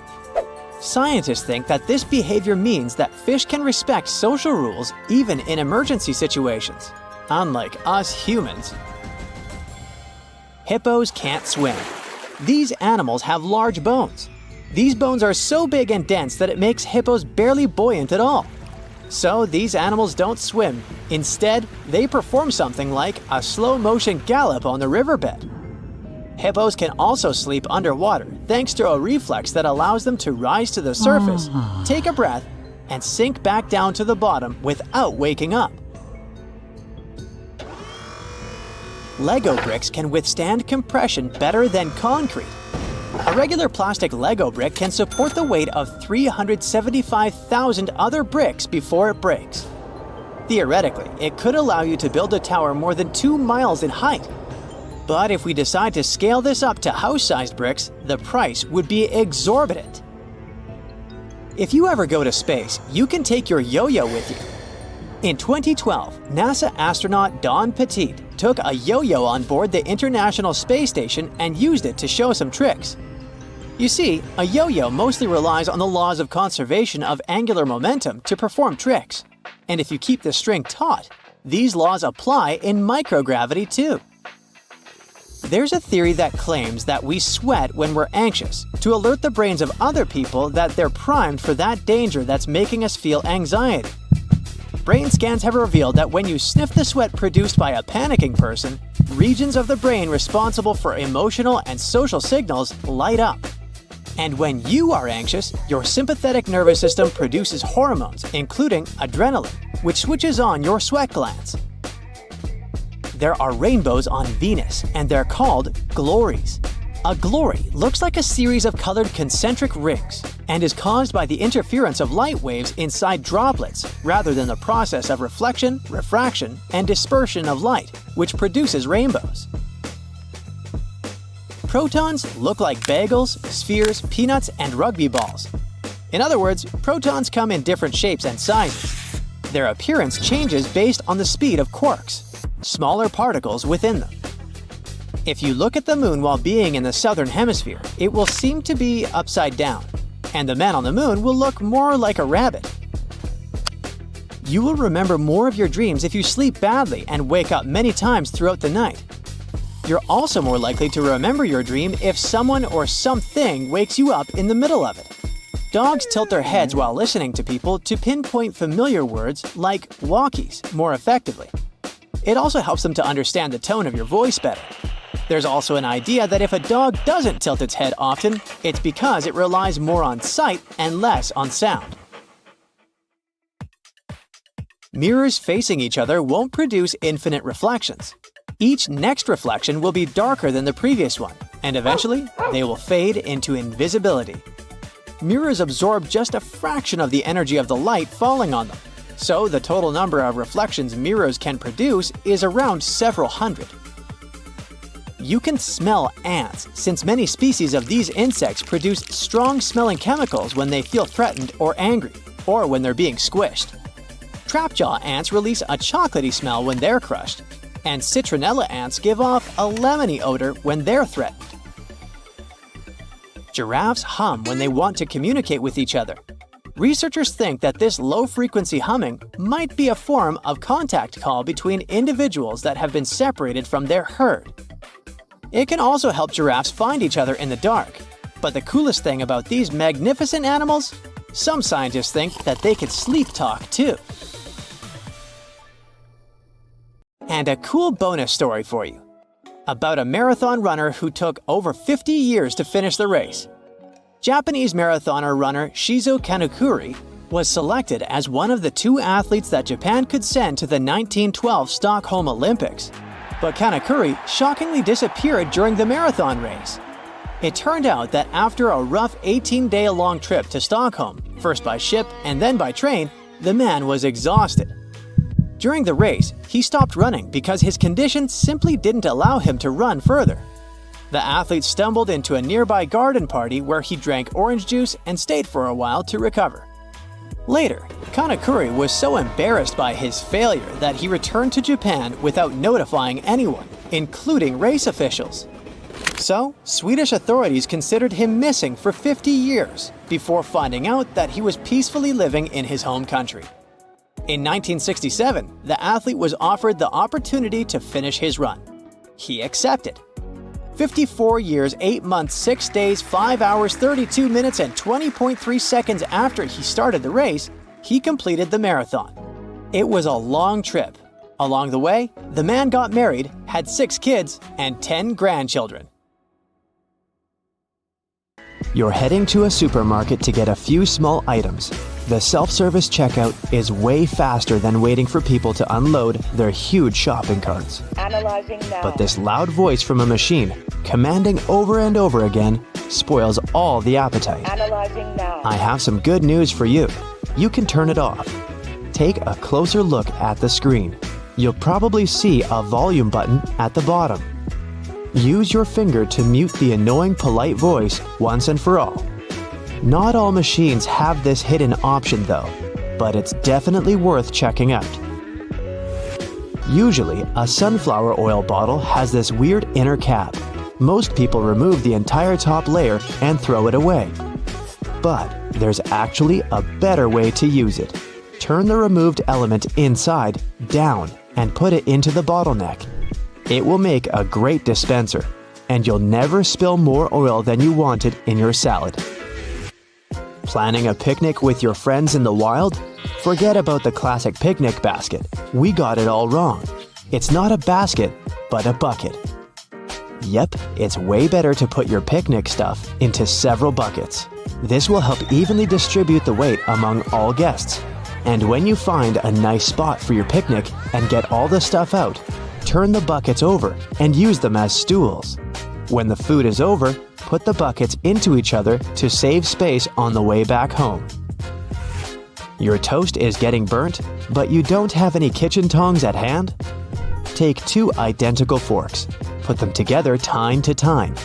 Stick them tightly with a rubber band, and voila, your tongs are ready. Ever wondered what this double bottom under the Nutella lid is for? There's only one way to find out. Here's a brand new Nutella jar. Let's remove the white carton circle and then peel off the foil. Surprise! There should be a little knife to cut the gold foil cover. Now you know how to get access to your favorite guilty pleasure without scratching your hands. Don't throw away the glass jar after you're done with Nutella. It can turn into a candle holder or a lantern. Wash it, paint it to your taste, add some decorations or lettering. Glue a decorative rope around the neck of the jar. Set a candle inside the jar or put string lights inside it. No one will ever guess that it used to be a Nutella jar. It'll be our secret. Have you ever wondered why Ritz crackers have ridges? You can use them as a safe knife for cheese and similar soft products like cucumber, ham, and so on. Just roll the cracker as if it were a tiny pizza cutter and press. Now all the ingredients fit on your cracker perfectly. Enjoy your snack. Do you have one of those old baking trays that you never use but still hesitate to throw away?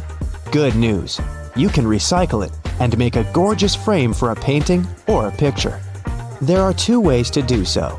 Degrease the surface of your tray and attach the image to the bottom. In this case, the frame will stick forward. Or you can flip the tray upside down, and the edges will hide behind. Hang this construction on a wall or put it on a shelf. And feel free to use metal paint to give your frame an appropriate color. An old cutting board can make a great frame for a mirror. Use double-sided tape to attach a matching mirror to the surface of your board. Make sure the mirror is firmly glued. And now you can hang it on a wall using the board's handle, or put it on a cabinet and lean it on a wall. Don't forget to wash and dry the cutting board before beginning this DIY.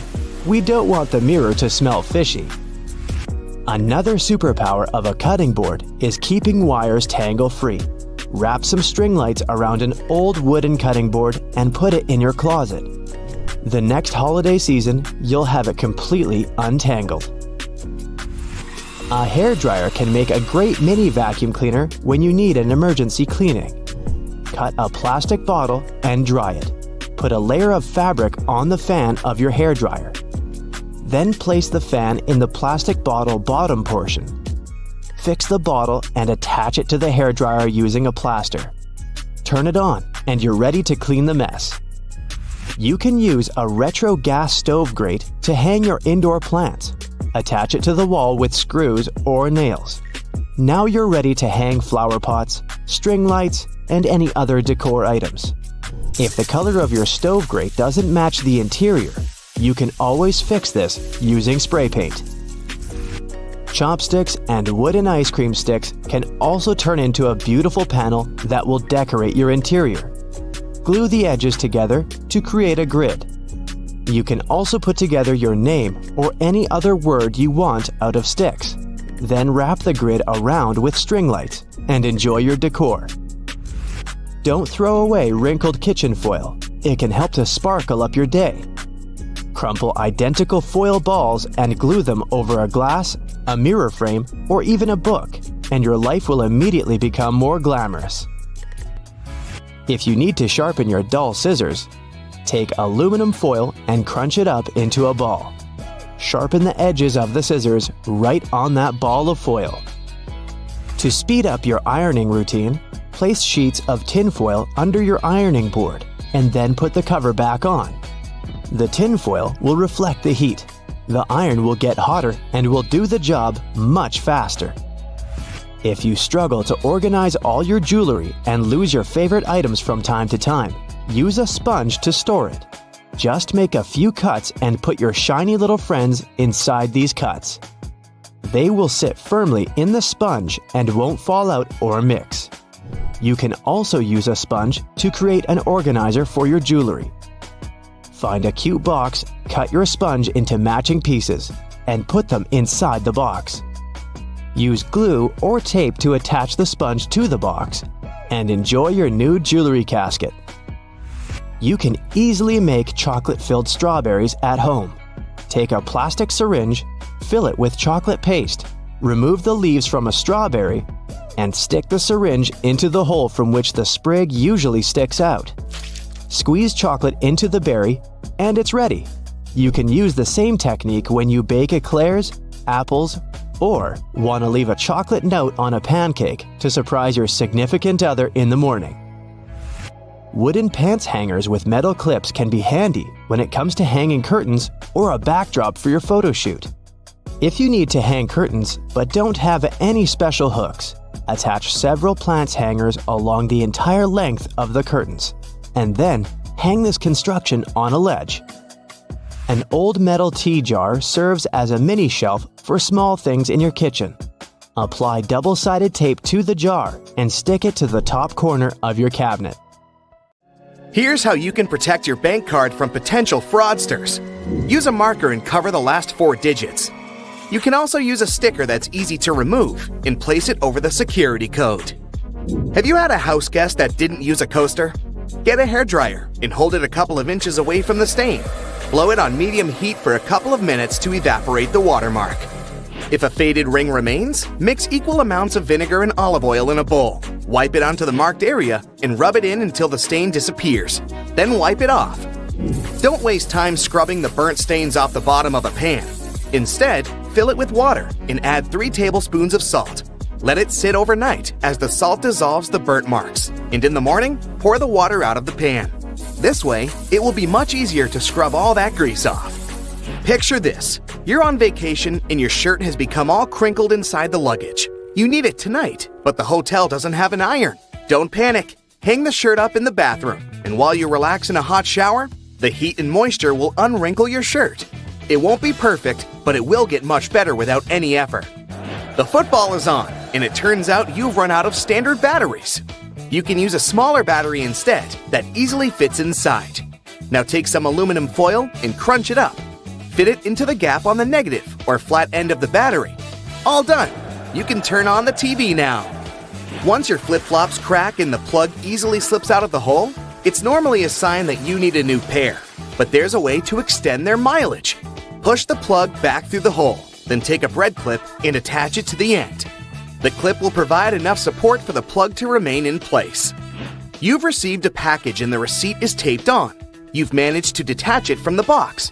But how to separate the tape without ripping the paper? Hold both ends of the tape apart, and by pulling it slowly, the tape stretches and separates itself from the paper without tearing it apart. Ziploc bags are perfect to keep things dry, but it would be great if they were larger. Take 2 and turn one of them inside out. They can now connect and work as one large bag, big enough to protect a keyboard. There's no need to carry your keys in your hand when you go for a jog. Instead, put them inside your pocket, take a rubber band, then tie it around the pocket from the inside. This stops the keys from falling out. You've broken your key in the door. It's stuck. Great. Arranging for a locksmith could cost up to $100, but for a cheaper and quicker option, try using a hot glue stick. Heat the end with a lighter, and once it's warm enough to melt, push the glue into the keyhole. The melted glue will enter the available space, covering part of the key. Once it cools, it compresses and gains a strong hold of the key's end. Now, just pull it out. If you need to siphon liquid through a hose and want to avoid using your mouth, put one end in the liquid and hold the other upwards with your thumb closing the top. Now shake up and down. This jiggle motion pushes liquid upwards, a little each time. And once it reaches the top, lower the exit point and let gravity do the rest. You've left your keys locked inside the car. It's an older model with a roll-down window.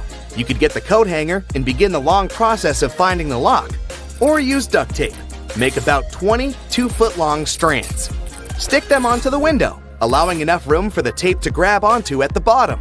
Then with a friend, take the ends of the tape, holding them together, and pull downwards. The force will allow the window to lower enough that you can unlock the door. While drilling long screws into hardwood, your old drill might not have enough power, leaving them only halfway in. Before the drill gives up, get a block of wax and scrape the edges of the screws with it.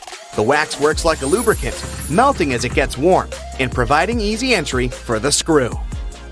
You're out camping, but you didn't bring anything to light the barbecue. Take a small plastic bag that won't leak, fill it up with water, and close it tight, making a round bubble. Hold it over where you want to catch the light from the sun. The bag of water will work like a magnifying glass, starting up the barbecue, just as long as it's a sunny day. Missing a corkscrew or a cork breaking halfway? By using a stove lighter, heat the top of the bottle. The heat slightly expands the glass, and this forces the cork out the top. You've superglued your fingers again. Take some salt and pour it on top of your stuck fingers. Put your fingers into the water and slowly rub. The mixture will dissolve the glue and release you in no time. While hanging up a painting, it can be impossible to find that stubborn nail. Place a fork upside down and insert it so the nail is in between the middle fork teeth. The fork has provided a long arm that's separated from the wall, making it easier to slip the string of the painting over the nail. Once it's perfectly balanced, simply remove the fork. You need to put a cake into a container, but taking it out again later by lifting it up from the inside might ruin the cake. Put the lid upside down and place the cake on the lid. The base of the container is now the lid, making it much easier to access, slice by slice.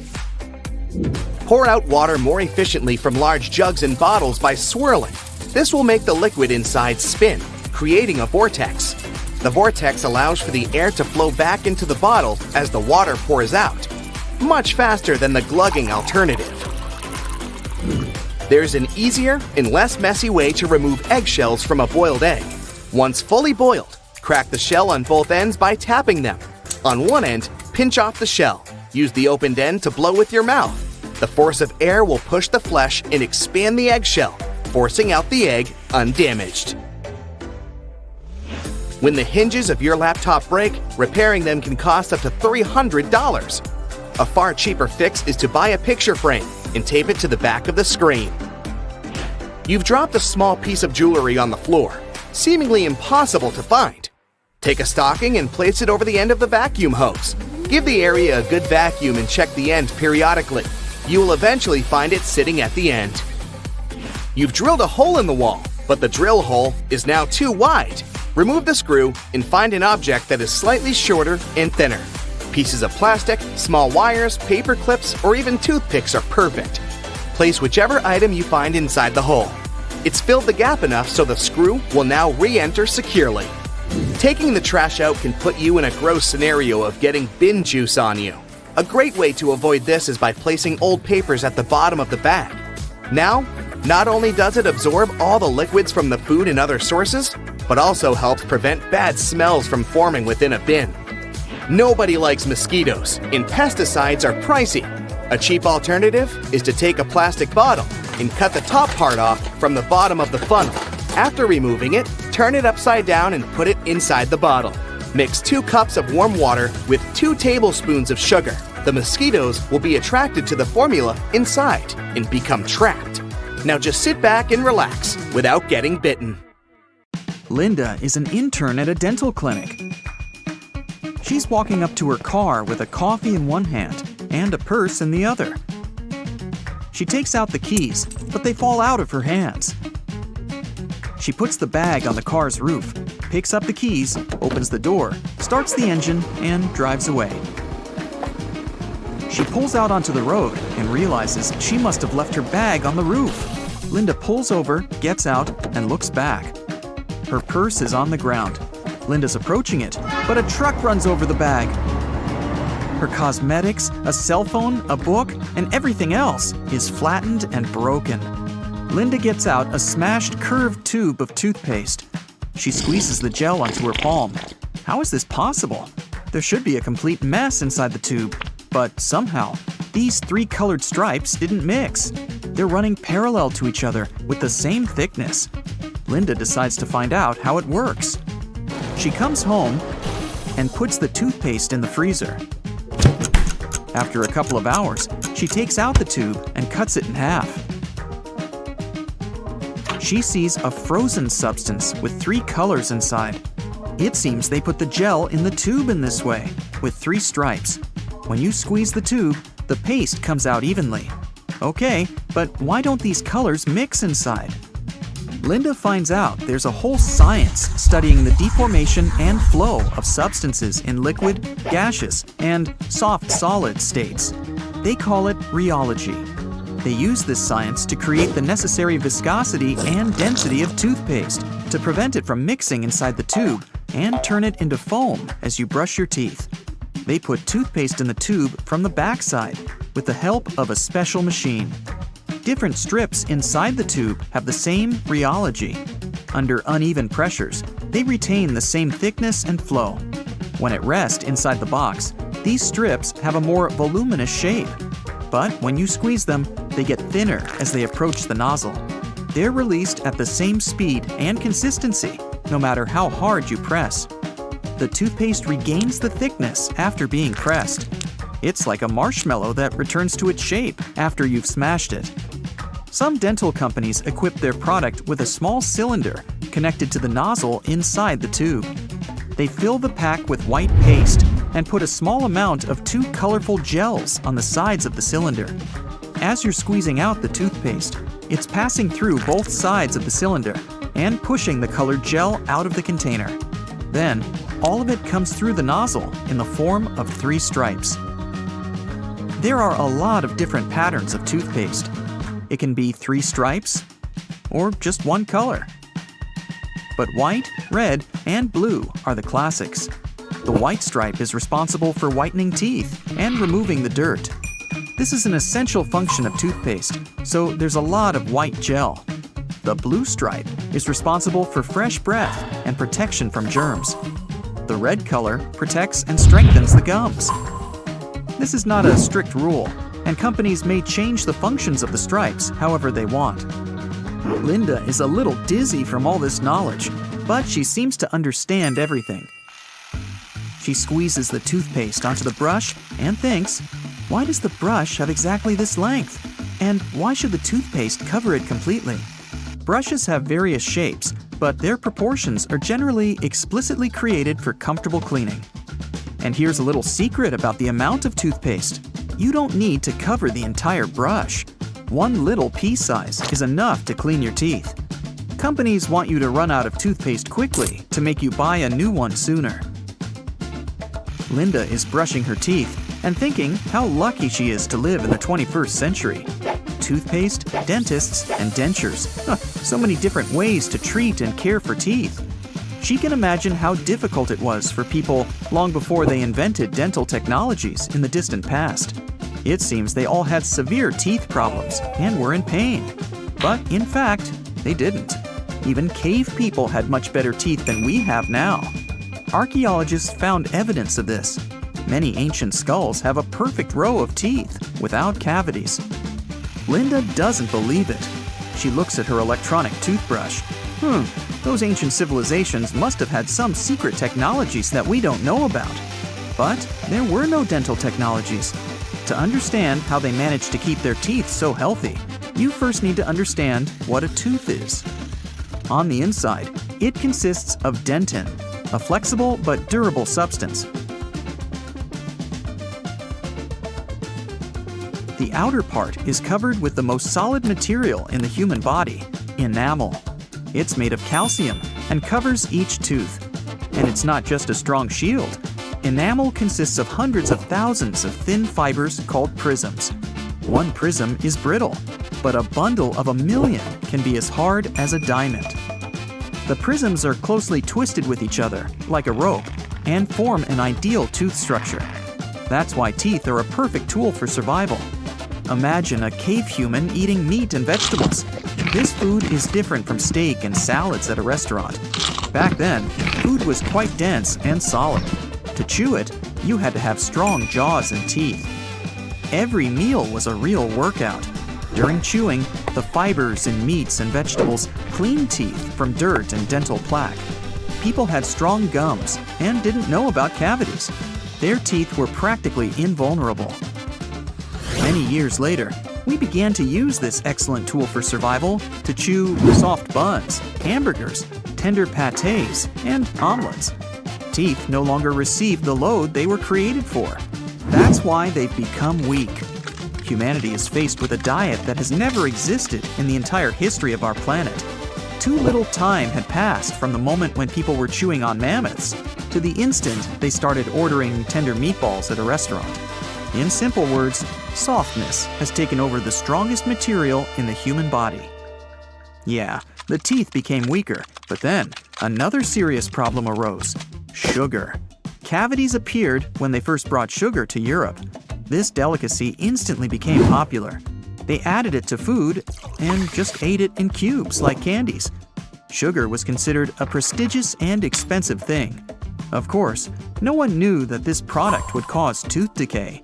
When this problem appeared, people started to create new dental technologies. There are other destroyers besides sugar. Your mouth contains a lot of bacteria.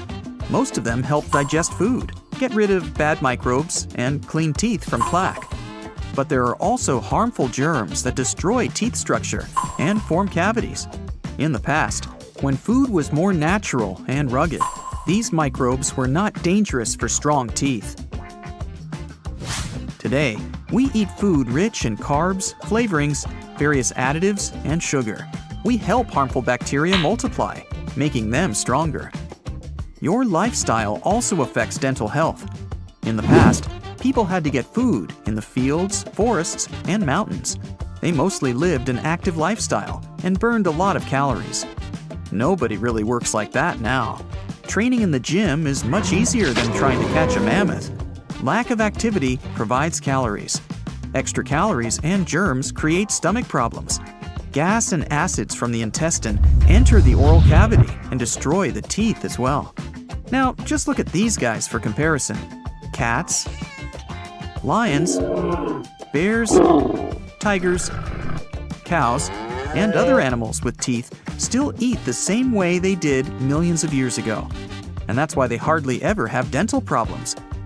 Many tribes of indigenous people living far from civilization also have perfect teeth.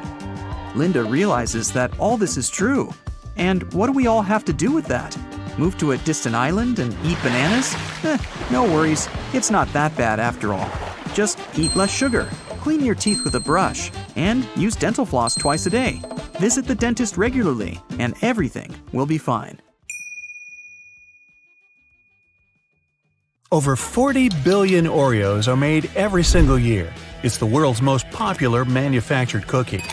The geometric design stamped into these cookies has the Nabisco logo, the symbol of European quality, surrounding the word Oreo. William Tournier created the chocolate cookie design we see today back in 1952. Headphone jacks might become a thing of the past because of wireless technology, but if you've seen one, you might have noticed the rings at the base of the plug. One ring means single sound playback, 2 rings represent stereo sound in the left and right ear, while 3 rings means you've got stereo and a microphone built in. Now, the iconic orange, red, purple, yellow, and lime green rings of Fruit Loops hide a deep secret within. They don't represent different fruit flavors. All those rings are the same fruit flavors blended together. The colors are just for show. The E in Dell's logo is at an angle because the founder, Michael Dell, wanted his technology to turn the world on its ear. A compass uses magnets to point to the magnetic North Pole, but it's not really north at all.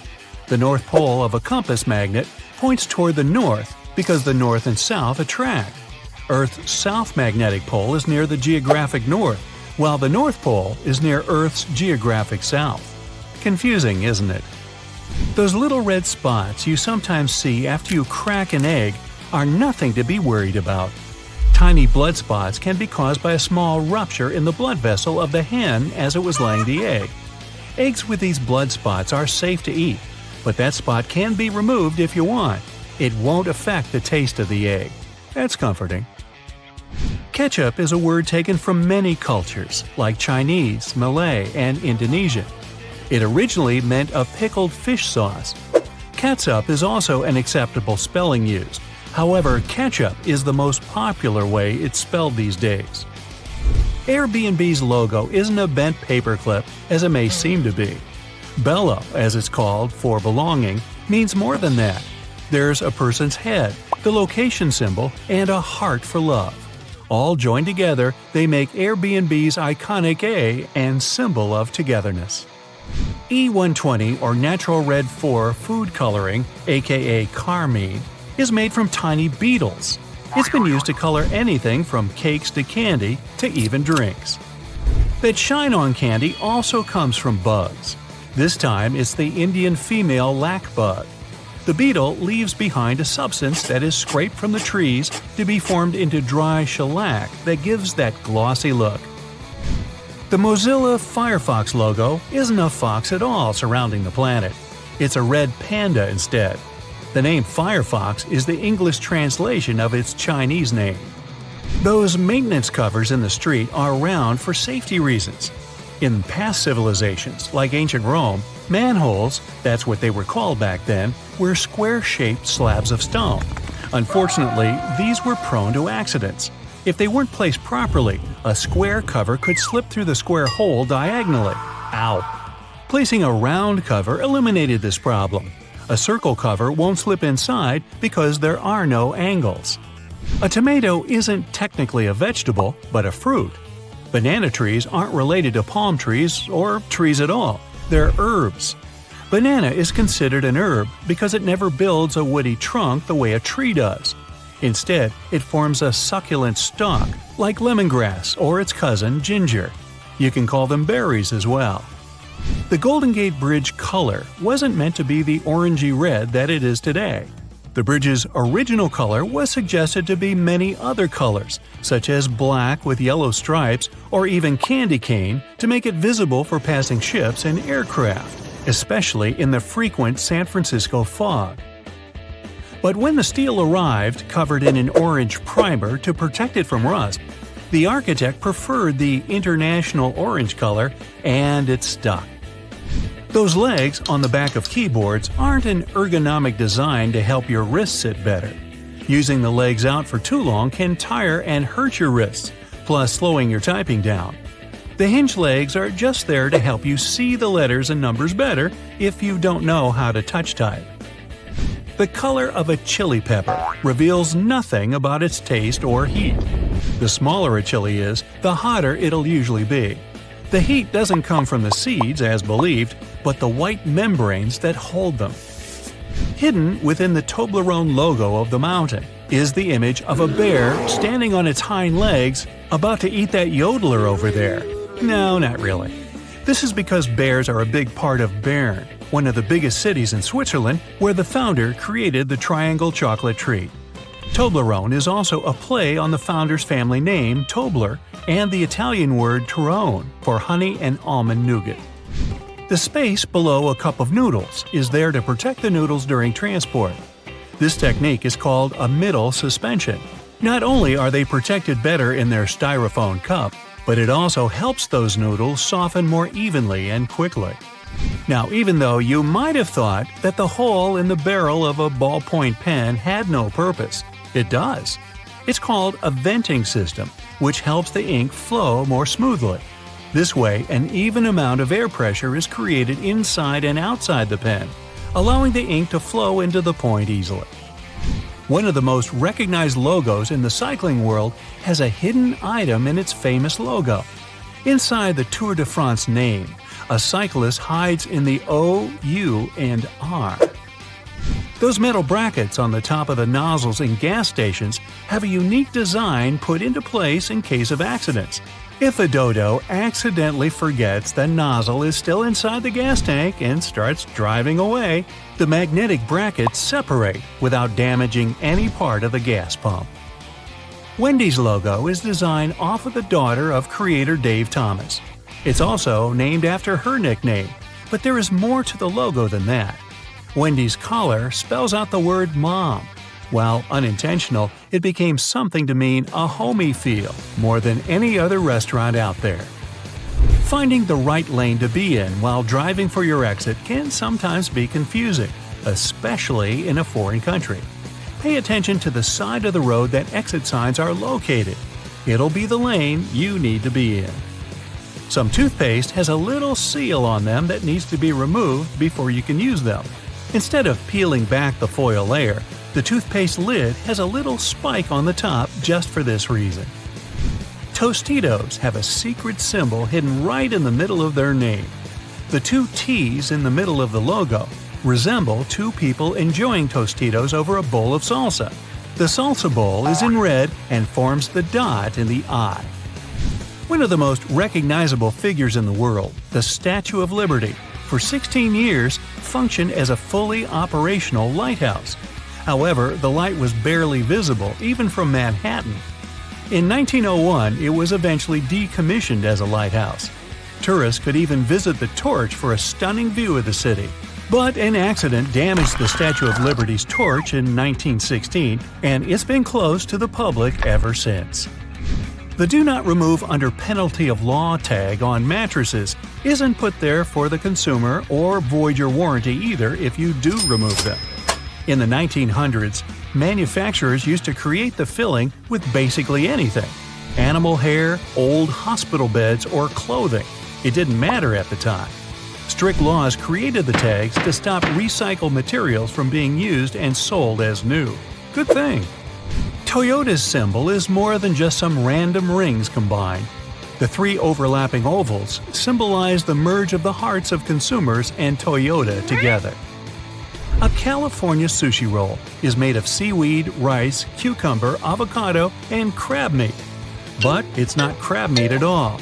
Surimi is an imitation crab meat. It's made of white fish blended with sugar instead of crustaceans. The fish mixture is then heated and pressed into shape. The logo for Beats is just a lowercase b inside of a red circle. The circle represents a human head, with the b being the headphones in their shape. All those little black dots around the edges of car windows are called frits. A frit is a painted black enamel that's put into windshields during manufacturing. They block ultraviolet rays and help distribute temperatures between the metal and glass. There are 24 symbols hidden inside the Unilever logo. Let's count, shall we? The sun, dove, plant, spark, chili pepper, spoon, bowl, flower, ice cream, hand, hair, lips, swirl, fish, clothes, bee, particles, packaging, transformation, waves, DNA, palm trees, heart, and virtuous cycle, whatever that is. These represent everything that the company believes in and produces. DNA? Bobby pins are designed so that the zigzag part goes onto your scalp, not the flat part. It gives a greater grip on the hair and skin, making the pin stay in longer. The story that the pins were named after those fashionable London constables called bobbies is not true. I made it up. Various types of cheese have holes for a reason.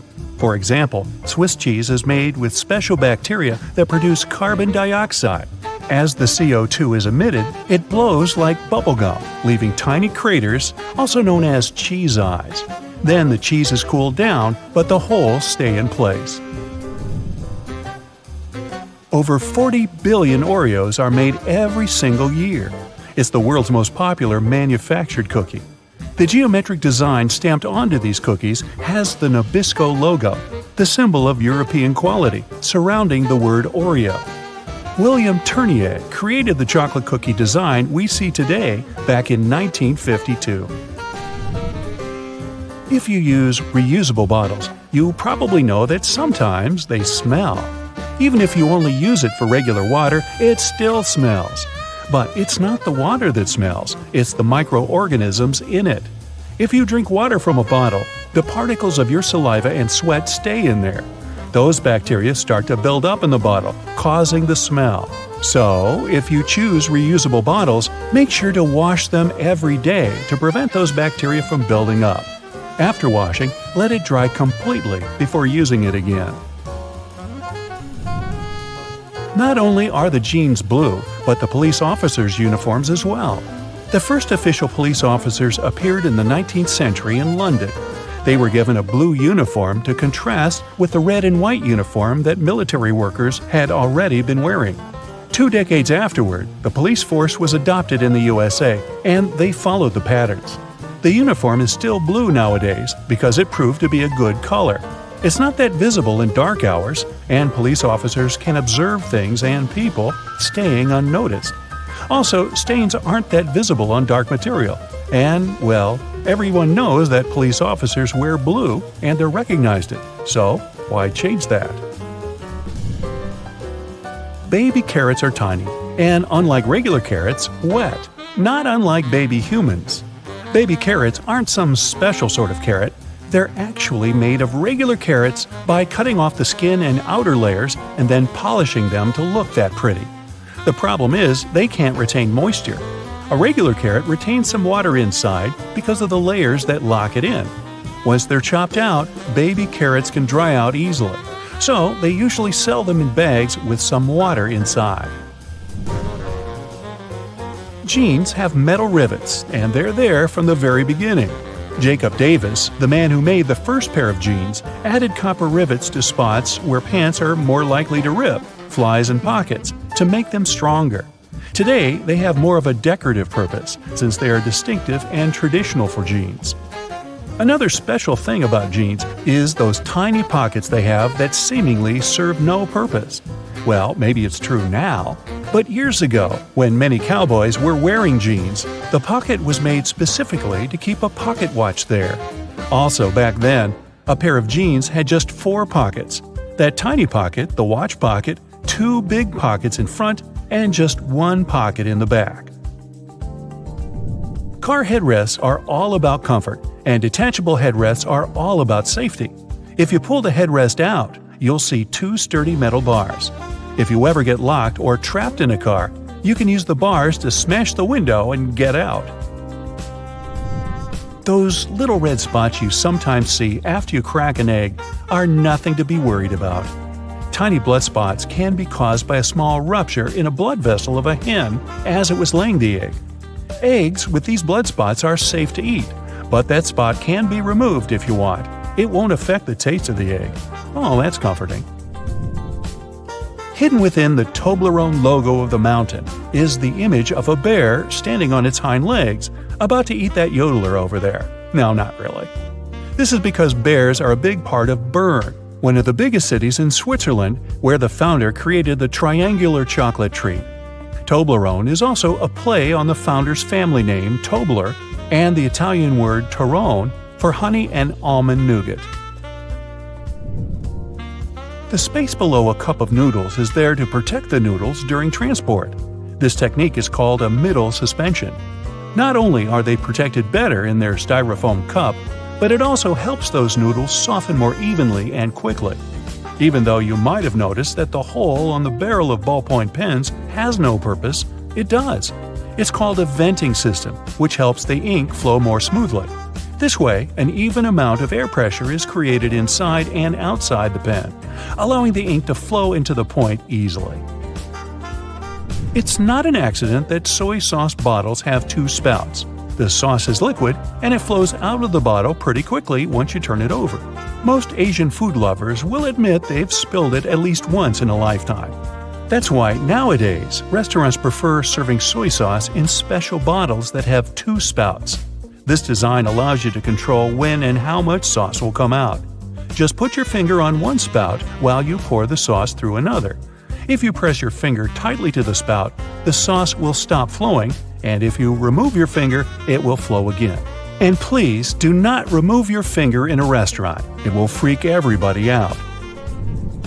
You've probably noticed that train and bus seats are covered in fabrics with weird patterns. Any idea why? They use these patterns to cover any germs and stains on the seat. Oh boy. The brighter the color and the more patterned it is, the harder it will be for a passenger to notice any stains and get grossed out. Also, the patterns are usually so ugly that no one even wants to look at them for long enough to spot any stains. So yeah, the pattern is there to make you look away, and if you look, to make it less noticeable. No bus will ever have plain white seats, that's a guarantee. The middle tab on soda cans can be flipped around. You can slip a straw in place so you don't have to hold it up your mouth. This Stay On tab replaced the pull ring tab created in the early 60s. You remember those, don't you? Those could be quite sharp and easily discarded, where they could be a menace for others. Now you can pop your straw straight into one. Also means you can produce some bubbles and make a mess like a 3-year-old. Sometimes, when you purchase an article of clothing, you receive a plastic baggie with an extra button and a swatch of fabric. While the fabric is clearly used to patch holes, it can also be used to test the effects of various cleaners on certain surfaces. It's handy, too, to test wash cycles before using them to wash the whole garment. Escalators have those fluffy black brushes for a similar reason that some have yellow lines on their steps, to try and deter people from getting too close to dangerous places. People don't always take notice, and sometimes clothing can drape close to the point where the step meets the edge or skirt. The brush is a little barrier to help prevent this from happening. They can also catch bits of fluff and prevent other small things from falling down into the gaps. Those takeaway containers most associated with Chinese restaurants are designed to not only carry your food home, but to store it in the fridge. They double as a plate, as you can eat straight out of them and don't have to worry about dirty dishes. Yay! They were actually patented way back in 1894 to transport freshly shucked oysters and were known as oyster pails. They were later adapted to use as leak-proof containers for food.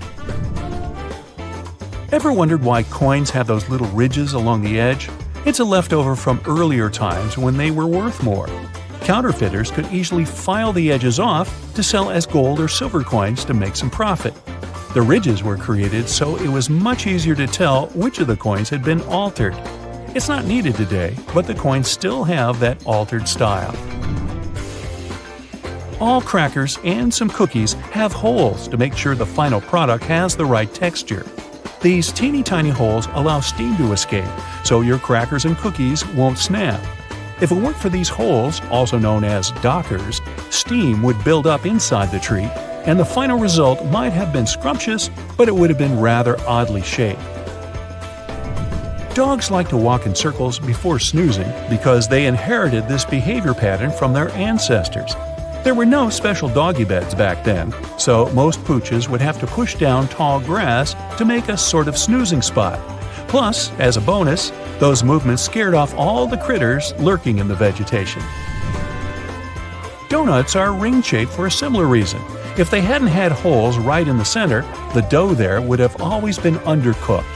By the way, they're often associated with the police because back in the 1950s, donut shops were among the only places open late. They were a perfect place for police officers to grab something to eat and even deal with some paperwork during the night shift. Your jeans are blue on the outside and white on the inside because of a smart way to weave the fabric. The warp thread is dyed, while the weft thread has no color. It's just white. This way, manufacturers reduce the amount of dye needed for each piece of clothing. And they're still dyeing to make the jeans. How many hidden features are there in your car that you have never heard of? Most cars these days have everything color-coded under their hoods. It makes it way easier to know what you need to supervise between services, like the dipstick, the oil cap, or the coolant. You can even have a look at the brake and washer fluid. Anything else that's black or gray, just leave it to the mechanics. Ever seen a snowflake light on the dashboard of your car?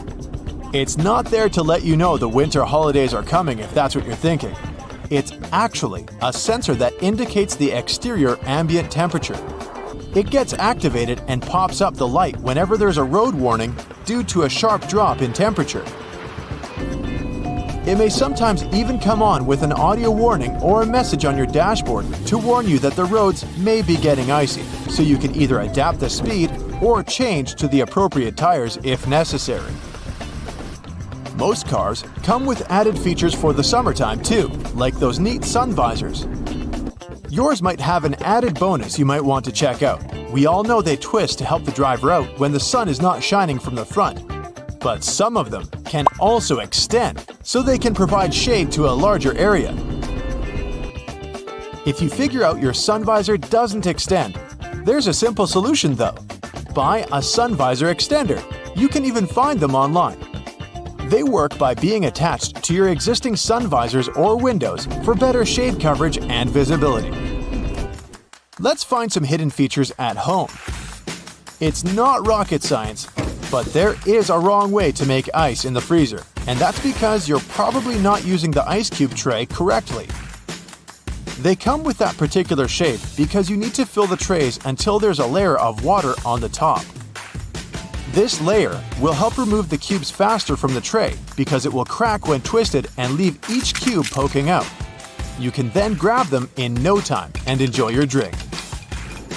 If you find that the heat on your oven is too high or you need to cook some delicate dishes that require more control over the temperature, there's an easy way to adjust that.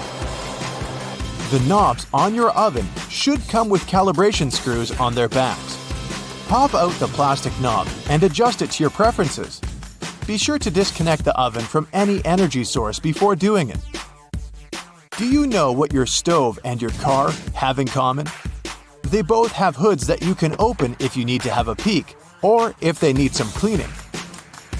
If you look closely at the top of your kitchen stove, you will see two hinges located on the back corners. You'll be able to easily lift it up and clean out all the grime that's been stuck in there. Ever wondered why glue doesn't stick to the inside of the bottle? The answer is a bit more complex, depending on the type of glue. But the simple response is, well, it doesn't have any air in there. PVA glue contains some molecules called polymers and water. When the glue is out, the water evaporates, leaving just the sticky polymers behind. Things are more or less the other way around with superglue. It has a chemical that solidifies as soon as it hits water vapors in the air. Did you know Microsoft Word has a feature that you can use for references and a bibliography? It's not only helpful for keeping track of everything, but it also automatically formats all the information accordingly. If you like to surround yourself with as many houseplants as possible, here's an easy way to figure out if they need watering. Stick your fingers into its soil. It should give you a better idea than simply looking at the plant's surface. If you can reach 2 to 3 inches into the soil and feel it's dry, the plant most likely needs some hydration. However, this trick does tend to work better with smaller potted plants because of the limited depth. In any case, it's always best to research the plant's needs in terms of watering and sunlight before committing to a plan. And always be careful not to damage its roots. Be honest, you indeed have clothes you wear all the time and some that just sit there in the back of your closet that you've most likely forgotten about. Here's a neat way to figure out which one is which. For starters, you'll need to turn all of your hangers backwards. If you really feel like putting more effort into this project, you can wrap some pieces of electrical tape on the hangers and write the start date on each. After that, everything is pretty self-explanatory. Each time you wear a particular item, turn the hanger around, making it face forward. After 6 months or a year, all those items that have yet to be turned around should go to donations or yard sales. Another great way to use hangers to help you with your wardrobe organization is to use them for your scarves. They will be wrinkle-free, but you can also see them a lot better and have a clear view of the scarves you actually use and those you should let go of. If you're looking to increase the storage space in your wardrobe, especially when the season changes, go pick yourself up some vacuum pack storage bags. After that, you just need to fold your garments or other pieces of laundry, like bedding or blankets for example, and place them in the bags. Turn on your vacuum cleaner, place the nozzle on the bag seal, and remove all the extra air from the bag. It helps with reducing the storage size of clothes and keeps the clothes clean, dry, and moth-free. Should you have an empty basket lying around and you aren't sure if you want to recycle it just yet, you can always repurpose it as a cool lamp. Wicker baskets work best for this. Just cut a small hole in the bottom of the basket and place a pendant light kit there. You can even paint it manually or spray paint if you need it to be in a particular color. Another way to neatly repurpose things around the house is to use leftover cookie jars to store dryer balls, but the sky's the limit here. You can also use dryer sheets to remove dust from screens around your house, like computers, laptops, or TVs. These items are electrically charged, so they generally attract a lot of dust particles. Dryer sheets are made to reduce static cling, so they won't only remove the dust but also help keep it at bay for a longer period of time. Dryer sheets also help out if you're having a bad hair day, believe it or not. They can seriously help out taming flyaways whenever your frizz just gets out of control. Run one of those dryer sheets from the roots of your hair all the way down to the tip, and be amazed. If there's a particular type of soap bar you like the smell of and want to replicate that on your clothes too, pick up one of those bars to make a day's clothes fresher. Place it in a fabric and place it anywhere between your clothes. Your shirts should smell awesome every time you pick them up. You can also save on fabric softener. I don't know about your washing machine, but mine does love to jump, I'll tell you that. If yours tends to run out of its designated place, especially during those intense spinning cycles, it happens because it's not perfectly fixed to the floor. The good thing is that most modern washing machines can self-level since they come with a pair of legs. Just lift the back of the device off the surface area it sits on, and it will drop them, locking them into place once it's perfectly leveled. Seatbelt on the passenger seats has a fabric loop. When put under a great amount of pressure, the stitches on the loop rip apart, so the excess fabric can assist in cushioning the passengers. The extra few inches can make a great difference within a dire circumstance. However, there isn't one on the driver's side. As the driver is so close to the steering wheel, it's safer for them not to have one. Seatbelts were originally invented in the mid-19th century, though this technology wasn't brought into common practice until the 1960s. Pre-collision sensory technology has assisted with developing the safety of seatbelts and other features to the next level. Effectively predicting a car's collision, the technology directs the seatbelts to automatically tighten, aligning the airbags and ensuring the brakes will be preloaded to reduce shock. Every year, 6 million car accidents occur, which explains why all cars still must continue to develop safety features, not only to alleviate accidents, but to protect people more effectively within their cars. The materials that make up the body of cars only started getting replaced within the last 25 years, ranging from aluminum and magnesium alloys to carbon fiber composites. These lighter materials not only enable a more fuel-efficient journey, but they also ensure that when a car is in an accident, its build provides a crumple zone. As a car hits another object, the crumple zone absorbs energy from the collision. Although this would appear to cause more damage to the car, it helps prevent impact on the passengers. Front and rear bumpers are very underrated, and due to their long history of being used in cars, you can't imagine a time we didn't use them. They were invented in the late 1800s. The bumpers evolved over the years to the point we don't even realize we have them. But they're there, quietly waiting under the outer covers, consisting of compressible foam or plastic around a rigid reinforced bar. All the windows of your car are made of glass, but the windshield is made of a shatterproof version. It's laminated, so whatever might hit it, you can be sure there won't be any shards of glass falling into the front seats. Normal glass was used up until the 1950s. As vehicles became more prominent, they made modifications to ensure safety. Airbags seem like another common feature that has always been there. In fact, they were originally invented in 1968 and were ahead of their time. They slowly gained popularity, and through safety precautions for cars, they eventually became mandatory for all cars to have, only in 1998. They have since developed from just being an airbag within the steering wheel. Today, depending on the vehicle, they can be located throughout the car, ensuring all potential passengers will be protected. Crash sensors connected to an onboard computer detect when a collision occurs and trigger the bags, inflating within milliseconds and providing a cushioned safety within a blink of an eye. It can be difficult to predict the weather, and even more so to determine traction on the road. In the late 1960s, anti-lock braking systems, ABS, were implemented in vehicles. Before that, they had been used in many aircraft, with designs going as far back as 1908. They soon became a necessity for all vehicles, ensuring traction is maintained on slippery surfaces and that there is complete control when braking. Today, ABS has advanced so much that the latest variations ensure further detection when there are strong crosswinds. Cruise control, initially invented in 1948, has been in constant development over many decades. Today, adaptive cruise control ensures that when the car is cruising at a constant speed and detects a slower car ahead, it will then adjust the speed to match the car in front. Other advanced variants may also ensure the car will make a complete stop once identifying that the car in front has done the same. It's easy to forget to have your high beams on when driving on the long and lonesome road for many hours. Automatic high beams are quickly becoming more common. High-tech camera modules can easily determine what type of light is passing through and help ensure when the high beam will be necessary. Although versions of automatic high beams have been around since the 1950s, they counted on light-sensitive sensors and were very unreliable.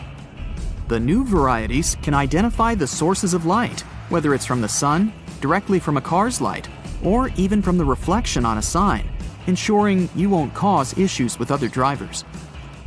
It's a pain in the neck to have to ensure there isn't anyone creeping into that semi-visible corner, the blind spot, which causes around 400,000 accidents per year. Solar sensors within rear bumpers of vehicles and blind spot monitoring systems watch and identify adjacent lanes.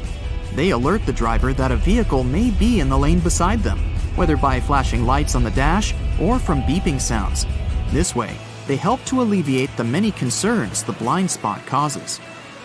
1.6 million road accidents are caused by texting and driving, and fatigue normally causes up to 10% of all car accidents per year.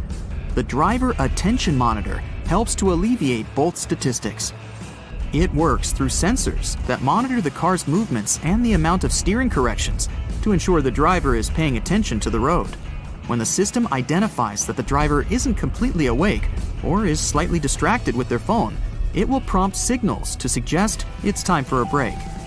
Tires are among the most critical components for your car, with a close relationship with whatever path you take. Many safety features rely on the tires themselves for their own independent purposes. That's why it's super important to ensure the tires are always in top condition. Tire pressure monitoring systems check the air pressure of all 4 tires, ensuring you're aware when they need their pressure increased to avoid the risk of a blowout. The constant evolution in technologies continues to ensure you stay safe on longer stretches of the road. Lane departure warnings focus on the lines on the road, ensuring the car stays within. Whenever a car starts drifting over a line in the road without signaling to do so, the camera-based feature identifies and signals to the driver. The lane keeping assist feature follows the same method of identifying when the car is intruding the bordering lane. When it gets too close, it will readjust the steering and center the car within its appropriate lane. Other features in more advanced cars have autonomous driving capabilities. The autopilot systems have taken cruise control to the next level. Not only does it allow the vehicle to steer itself in the intended lane while maintaining a set speed, but it also changes lanes when required, making the ride more and more efficient. Some safety features are only just making a trend in car models worldwide. For example, night vision using thermographic cameras to look out for pedestrians and animals nearby. It goes within the infotainment screen, facing frontwards and identifying objects from their heat signatures. It's estimated that there are over 1.4 billion cars in use worldwide, and as the world's population increases, it's expected that the number of cars will follow suit. Safety features will continue to adapt further beyond what we know of today. Infrared headlights will be further adapted to be used in conditions with poor visibility, like storms, snow, and fog. They'll be capable of enhancing the visibility of the driver in all conditions without affecting the sight of passing drivers. Driver override systems will soon be able to monitor and identify human behavior. Whether due to reckless conduct on the road or for other safety precautions, cars will soon have the functionality to take complete control of themselves, ensuring both the passengers and the driver's safety. Augmented reality windshields are in early development already, providing some indicator reflections from the dash onto the windshield. So it's quite possible that soon all necessary directions from maps and alerts will appear right in front of the driver to ensure they never take their eyes off the road. Airbags will soon not only just be used within a car to ensure the passenger's safety, they will also activate from the outside of the car once they identify a definitive collision. The airbags will inflate outwards, covering the entire outside of the car and drastically reducing its impact. It may be so advanced that the bodywork of the car won't even need to be buffed out. The future technology of cars is expected to be so progressive that the cars themselves will have their own form of communication, not with human drivers, but with other cars. Just imagine cars communicating and sharing information as they identify roadblocks, issues on the road, or disruptive weather patterns. It will all ensure the most efficient and safest route possible.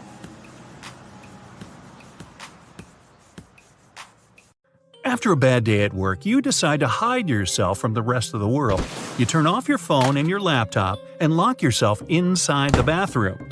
You jump out of your meditation when you hear a beeping sound. It's your toothbrush saying, "Data transfer completed." Your robot vacuum knocks at the door. Looks like it must be after you.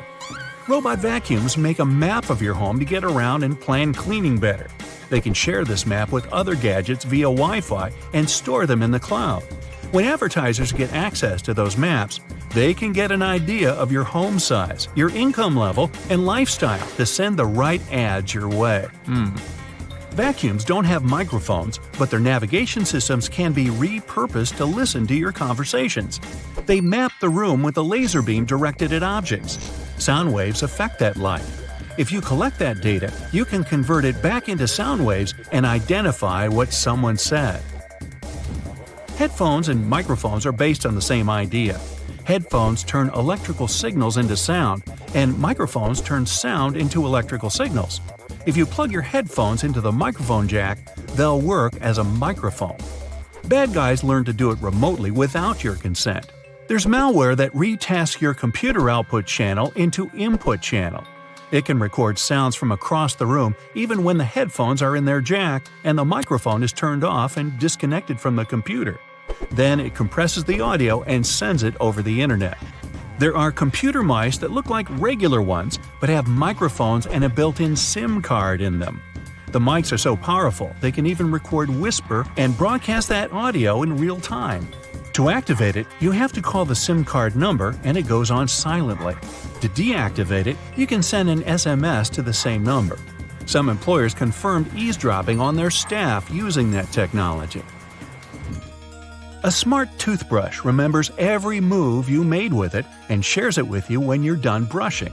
It also connects to your iPhone or Android using an app and sends data on your brushing habits to your dentist.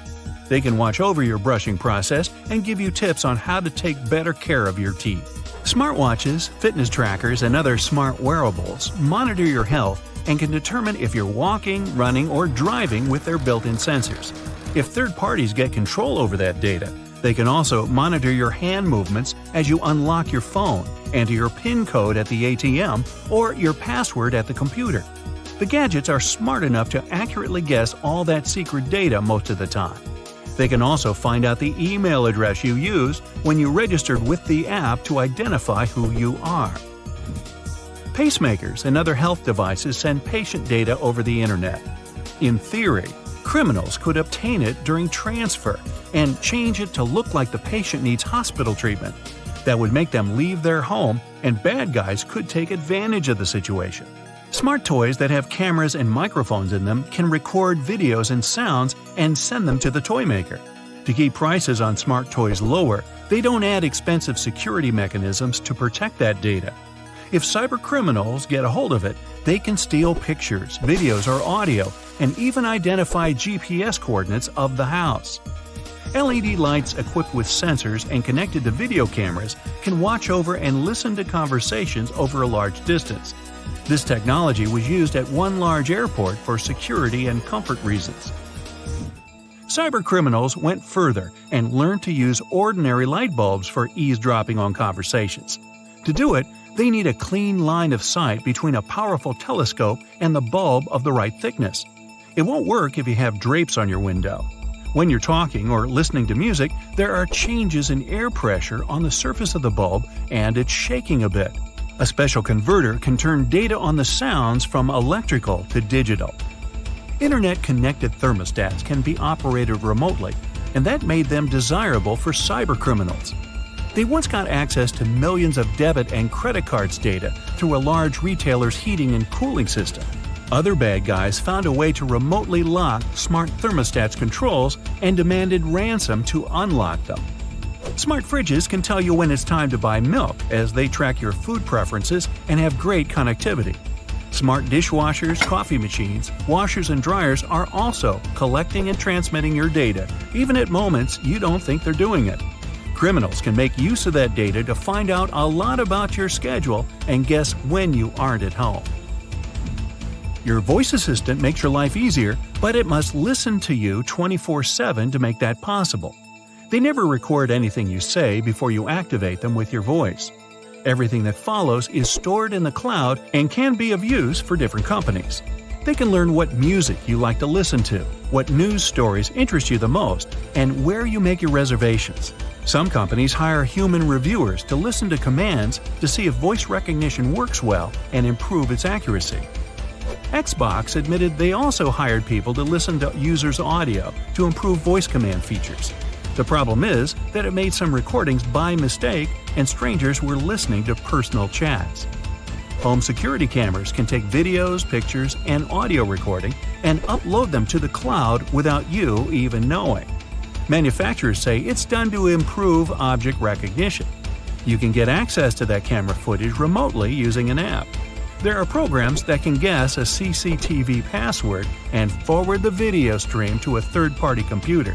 They can also get control over the camera and disable any signs of monitoring, like red light, so it seems inactive. Almost every car has an event data recorder that tracks information on its location, average speed, road condition, and even your preferred route. Your computer on wheels constantly streams that data to its manufacturer. They use it to try to prevent accidents and make other improvements. It's not clear who owns all that car-related information, so in theory, it could end up at a third party. Smart TVs run an operating system just like computers and also have a file system, cameras for video face recognition, and a microphone. They are always connected to the internet, and if cyber criminals get access to a TV, that can change certain settings and record audio even when the TV is off. They could also watch you through the camera and use the smart gadget to move to other devices on the same network, like your laptop. Well, I'm totally creeped out, so what can we do about it? You can disable automatic content recognition to stop your TV from giving you viewing recommendations and limit voice activation function for a safer experience. You'll find that option in General or Advanced settings under Viewing Information or Viewing Data. You can also disconnect it from the cloud altogether. Always change default passwords and usernames on new devices to secure your network. Make up a new password for every gadget every now and then. You can also split your modem and use one Wi-Fi signal for laptops, iPads, and the like, and the other for security cameras. Don't forget to turn off the Wi-Fi router when you leave the house to minimize the risk of a digital intrusion.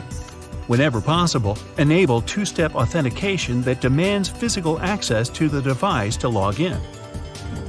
Always install software updates as soon as the gadget manufacturer offers you to do it. Updates have patches for detected vulnerability issues. Cover your laptop camera with a dark-colored tape when you aren't using it. Delete your conversations with a voice assistant. You can do it at the manufacturer's website or app. Another option is to activate the Delete by Voice function in Settings. Then you'll be able to tell the assistant to delete what you just said or your last conversations. You can also mute the device when you aren't using it and choose not to send data to manufacturer to help them improve services. If you have a thermostat that connects to your voice assistant, tap the microphone icon on its screen and set voice control to off. You won't be able to activate it remotely, and it won't be able to listen to wake words and send your audio anywhere. Okay, have a nice day. They make plane wings smooth to let air flow easily around their surface and reduce resistance during the flight. So why did they add these convex yellow hooks? They obviously worsen the aerodynamics. Yeah, they do, but they're also necessary for your safety. Imagine a plane making an emergency landing in the open sea. Everything's going well. The aircraft is sliding on the water.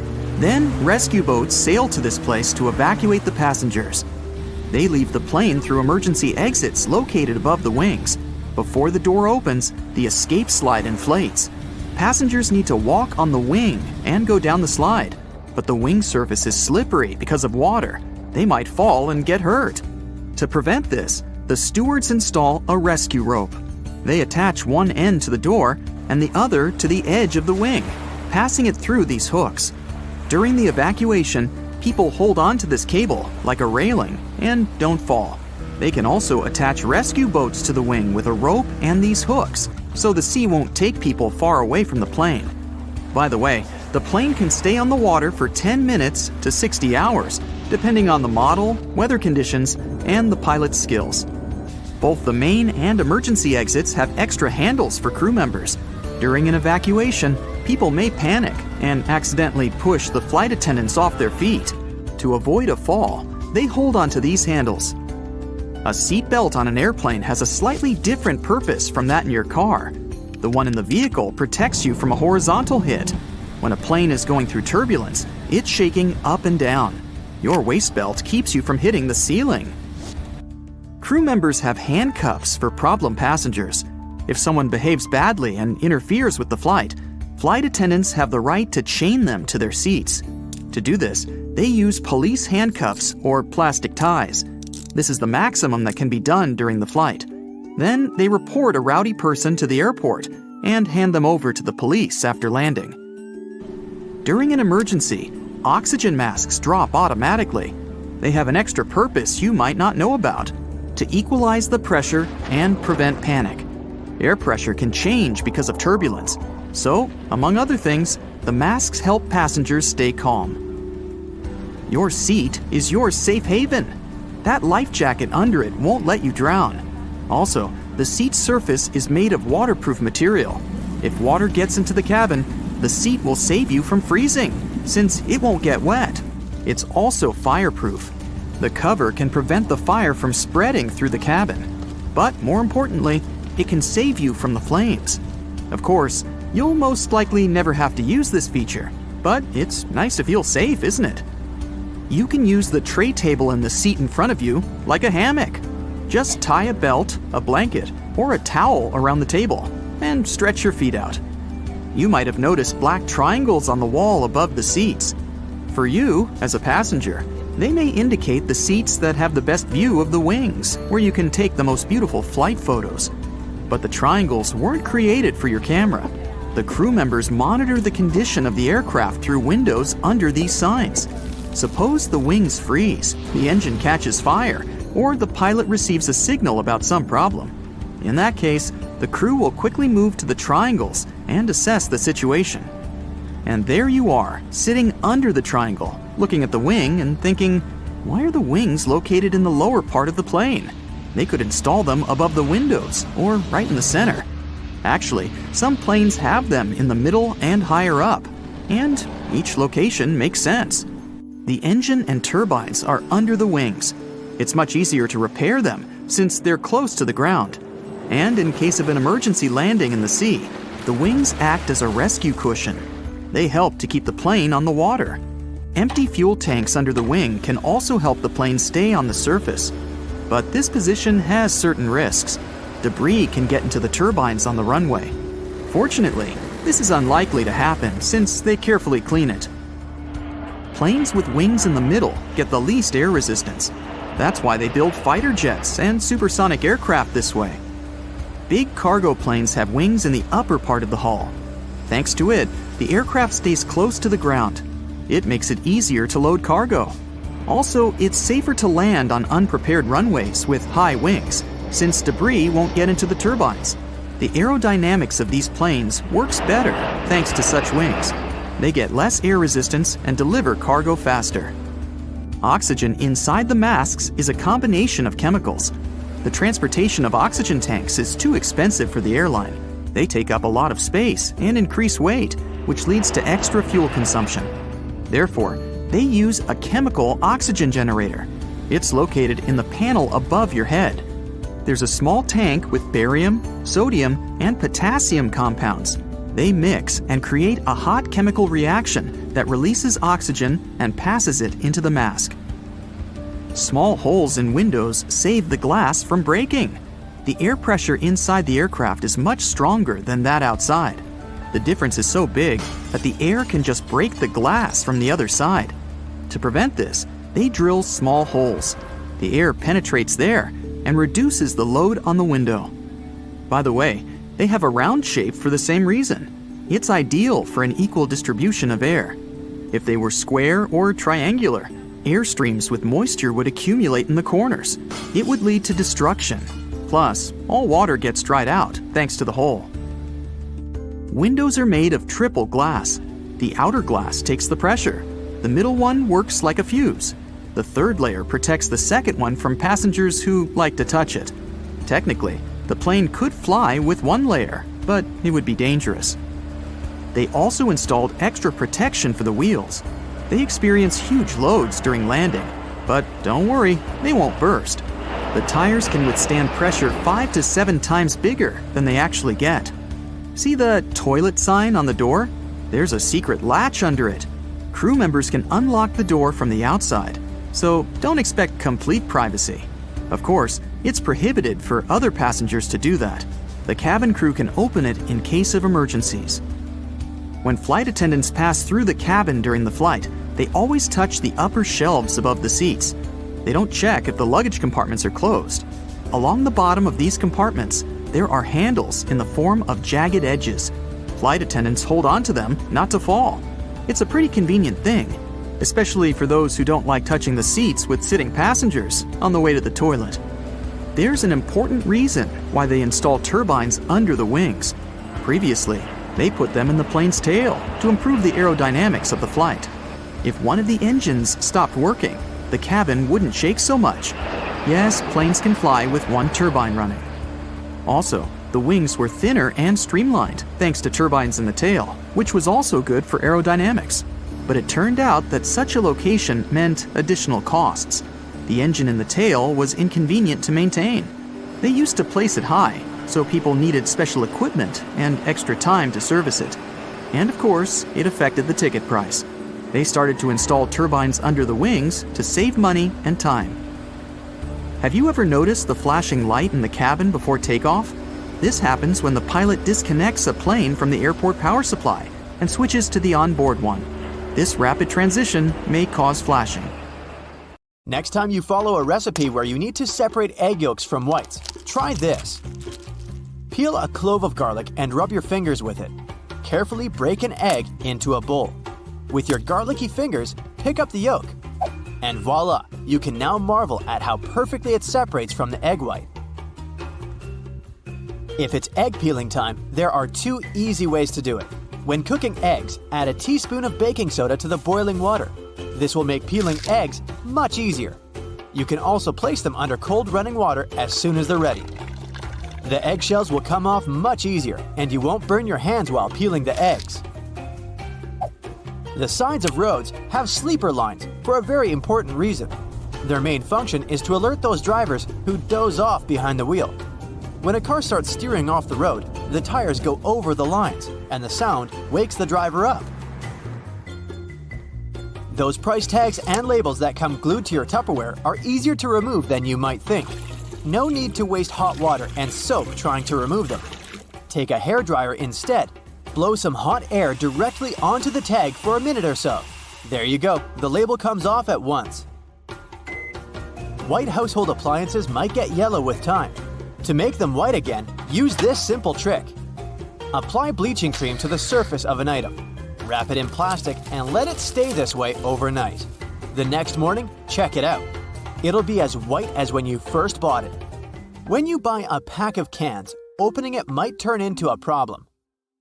You probably tear a hole in the plastic and try to squeeze a can out of there. But the bottom of cans was actually designed to make this part much easier. Grab a can and rub it over the top of another can from the pack. A circle the exact same size of the can will be cut out. This way, you can easily remove the new can from the pack without destroying the entire thing. Now to the art of lime squeezing. When you pick limes at the grocery store, you never know how juicy they are, and often, when you bring them home and squeeze them, almost no juice comes out. Try heating these citruses in a microwave for 30 seconds before cutting them open. You'll see that the juice will come out much easier. But be careful, they're going to be hot, and you don't want to burn your hands.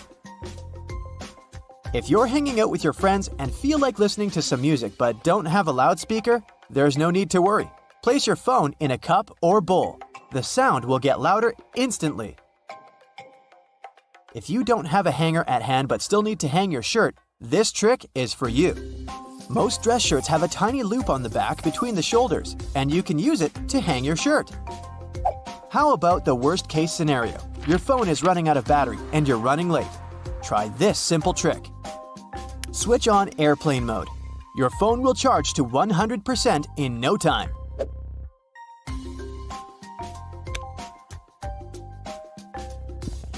You can run the sticky part of a Post-it note along your laptop's keyboard.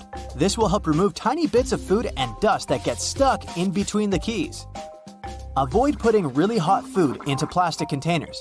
Hot plastic releases all kinds of toxic chemicals, and we don't want our food to absorb that nasty stuff, right? What can be better than a bubble bath in the evening? But the bubbles are not only pretty and smell nice, they also keep the water temperature hot for longer. This way, you can enjoy a long, hot bath without getting cold too quickly. You got home craving a peanut butter and jelly sandwich, but your peanut butter now has 2 layers, and the oil is at the top. To avoid getting disappointed, next time, store a peanut butter jar turned upside down. Your screwdriver and wrench can work together to remove that stubborn screw. Grab your screwdriver's handle with the wrench and use it to apply more force.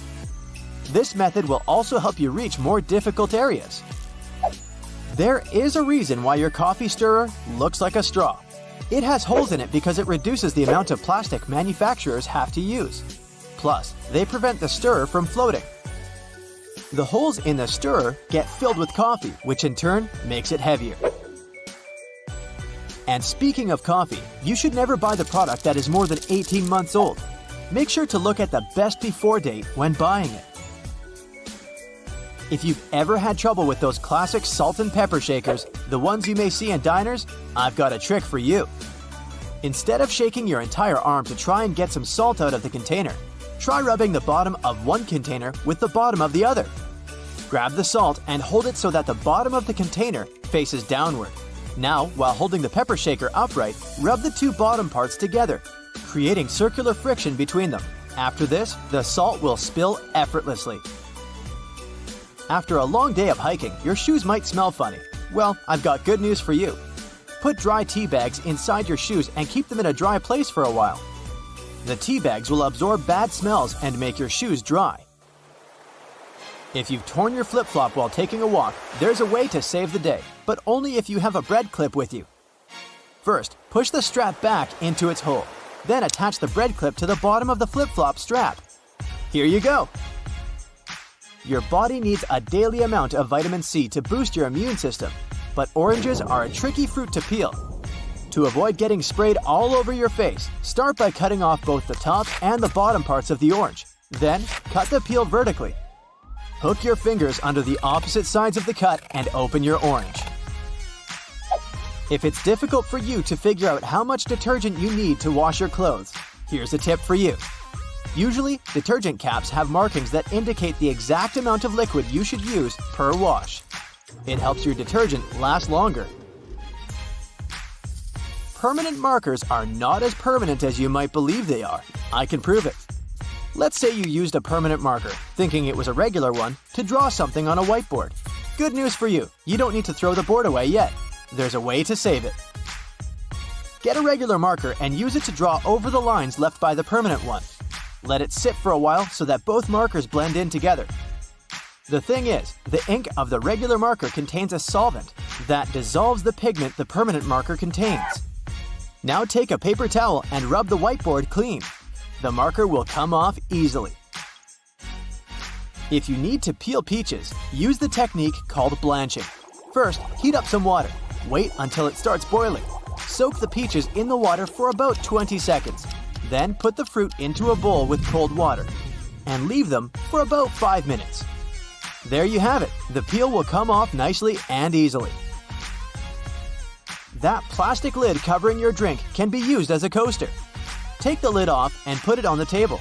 The bottom of your cup will fit perfectly into the lid's inner ring.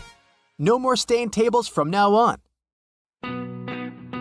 Bristles on escalators are there for safety reasons.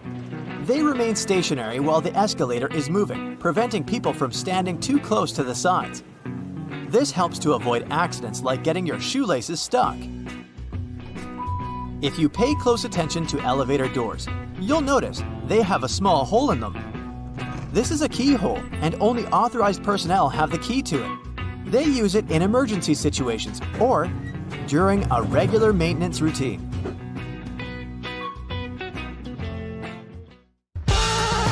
You know, that vertical groove running from your nose to your top lip is called a philtrum. Serves no purpose in humans, but it does mean love charm in ancient Greek. Ooh la la. The little white half circle at the base of your fingers is a luina, that's Latin for half moon. So, the next time you feel an itch between your shoulder blades, try asking someone to scratch your agnestis. Yeah, that spot in the middle of your back you can't reach yourself. Be grateful to your uvula for not choking every time you swallow. It's that punching bag thingy hanging at the back of your throat. It keeps food from getting up in your nose. How about a little stretch? Make an L with your index finger and thumb. Congrats! You've just exercised your perlicue, or the space between those two fingers. Now, if you tried to do the L trick with your pinky, you wouldn't have succeeded, but you would have activated your minimus, the medical term for your smallest fingers and toes. When you're feeling tired or allergic to something, you often start rubbing your carnacle. That's the pink fleshy triangle in the inner corners of your eyes. Too many fancy new words to remember? Your glabella must be wrinkled right now. Yeah, that's the name for that space between your eyebrows that shows your confusion. Like this. Now, maybe you wipe your columella when you have a runny nose. That's a tissue between the nostrils that connects the nasal tip and base. Those plastic tubes on the end of your shoestrings that keep them from fraying are called aglets. Lacing a pair of sneakers without them would be a struggle. Next time you're getting your coffee to go, don't forget to grab a zarf. For centuries, these coffee sleeves were made of silver, copper, and even gold with intricate engravings. We didn't get the cardboard version until 1991. Feel like procrastinating? Say you'll do it overmorrow. That's one word for the day after tomorrow. That annoying ringing you hear in your ears every now and then is called tinnitus, not tinnitus. I know. It can show up when damaged hairs in the inner ear leak electrical signals to the brain. That set of random symbols you see in cartoons and comics when a character says something mean is called a Grolix, like Grolix. You run into someone whose face seems awfully familiar. It takes a moment before you can remember their name, but you didn't completely forget it. That moment of hesitation before, "Hey, Derek," is called a tartle. When you can't get a catchy song out of your head no matter how hard you try, you surely have yourself an earworm. Don't panic, there's not a real worm inside you belting out tunes. Anyone who's ever felt pins and needles in their legs from sitting too long has officially had paresthesia. It can happen to other body parts as well. If you're one of those people who can't muster up the energy or will to get out of bed in the morning, you could have something called dysania. If you're just not a morning person and were up late last night binging on YouTube, sorry, not the same. Next time you can't read a doctor's prescription, you can officially tell them their griffonage has gone too far. That's the fancy word for illegible handwriting. Did that come from Gryffindor? The word knee and night have one thing in common. They both have aphthongs, also known as silent letters. If you search your name on Google and find some other person in the top results, you've just met your Google ganger, and that person is probably more popular than you if their info shows up before yours. Ah, shucks. The small piece of metal at the end of the eraser end of your pencil has been around since 1858, and it's called a ferrule. Same name for the metal part holding paintbrush bristles on the wood. Put on your best ball gown and start dancing. I think I just heard a scroop. That's the swishing sound silk makes when you're moving. When you throw the dice and hope to see 5 dots on it when it lands, you're waiting for a quincunx. That's the word for any geometric pattern of 5. It could be dots, trees, flower petals, you name it. The vertical dividers in your windows between panes of glass are officially called muntins. In the past, they used to hold the glass in place. Now, they're mostly just for decoration. That EFP-TOZ pattern you read during vision checks has a name, the Snellen chart. It was named after its creator, Dutch ophthalmologist Herman Snellen. If you can read the 8th line from across the room, you have 20/20 vision. By the way, if somehow you can sense those letters with your nose, you must be using the Smellen chart. The thing we all call the division sign is officially an obolus. It has a long history and was once used to mark passages that didn't sound true and needed fact-checking. The infinity symbol that looks like an 8 on its side is a limniscate. Those bright red "You Are Here" markers you see on subway, museum, and park maps can save you if your phone battery is drained or if you have no internet for some reason. They're called ideolocators. One thing no one likes about bananas is those dry strings that reveal themselves when you peel it. There's a name for those: phloem bundles.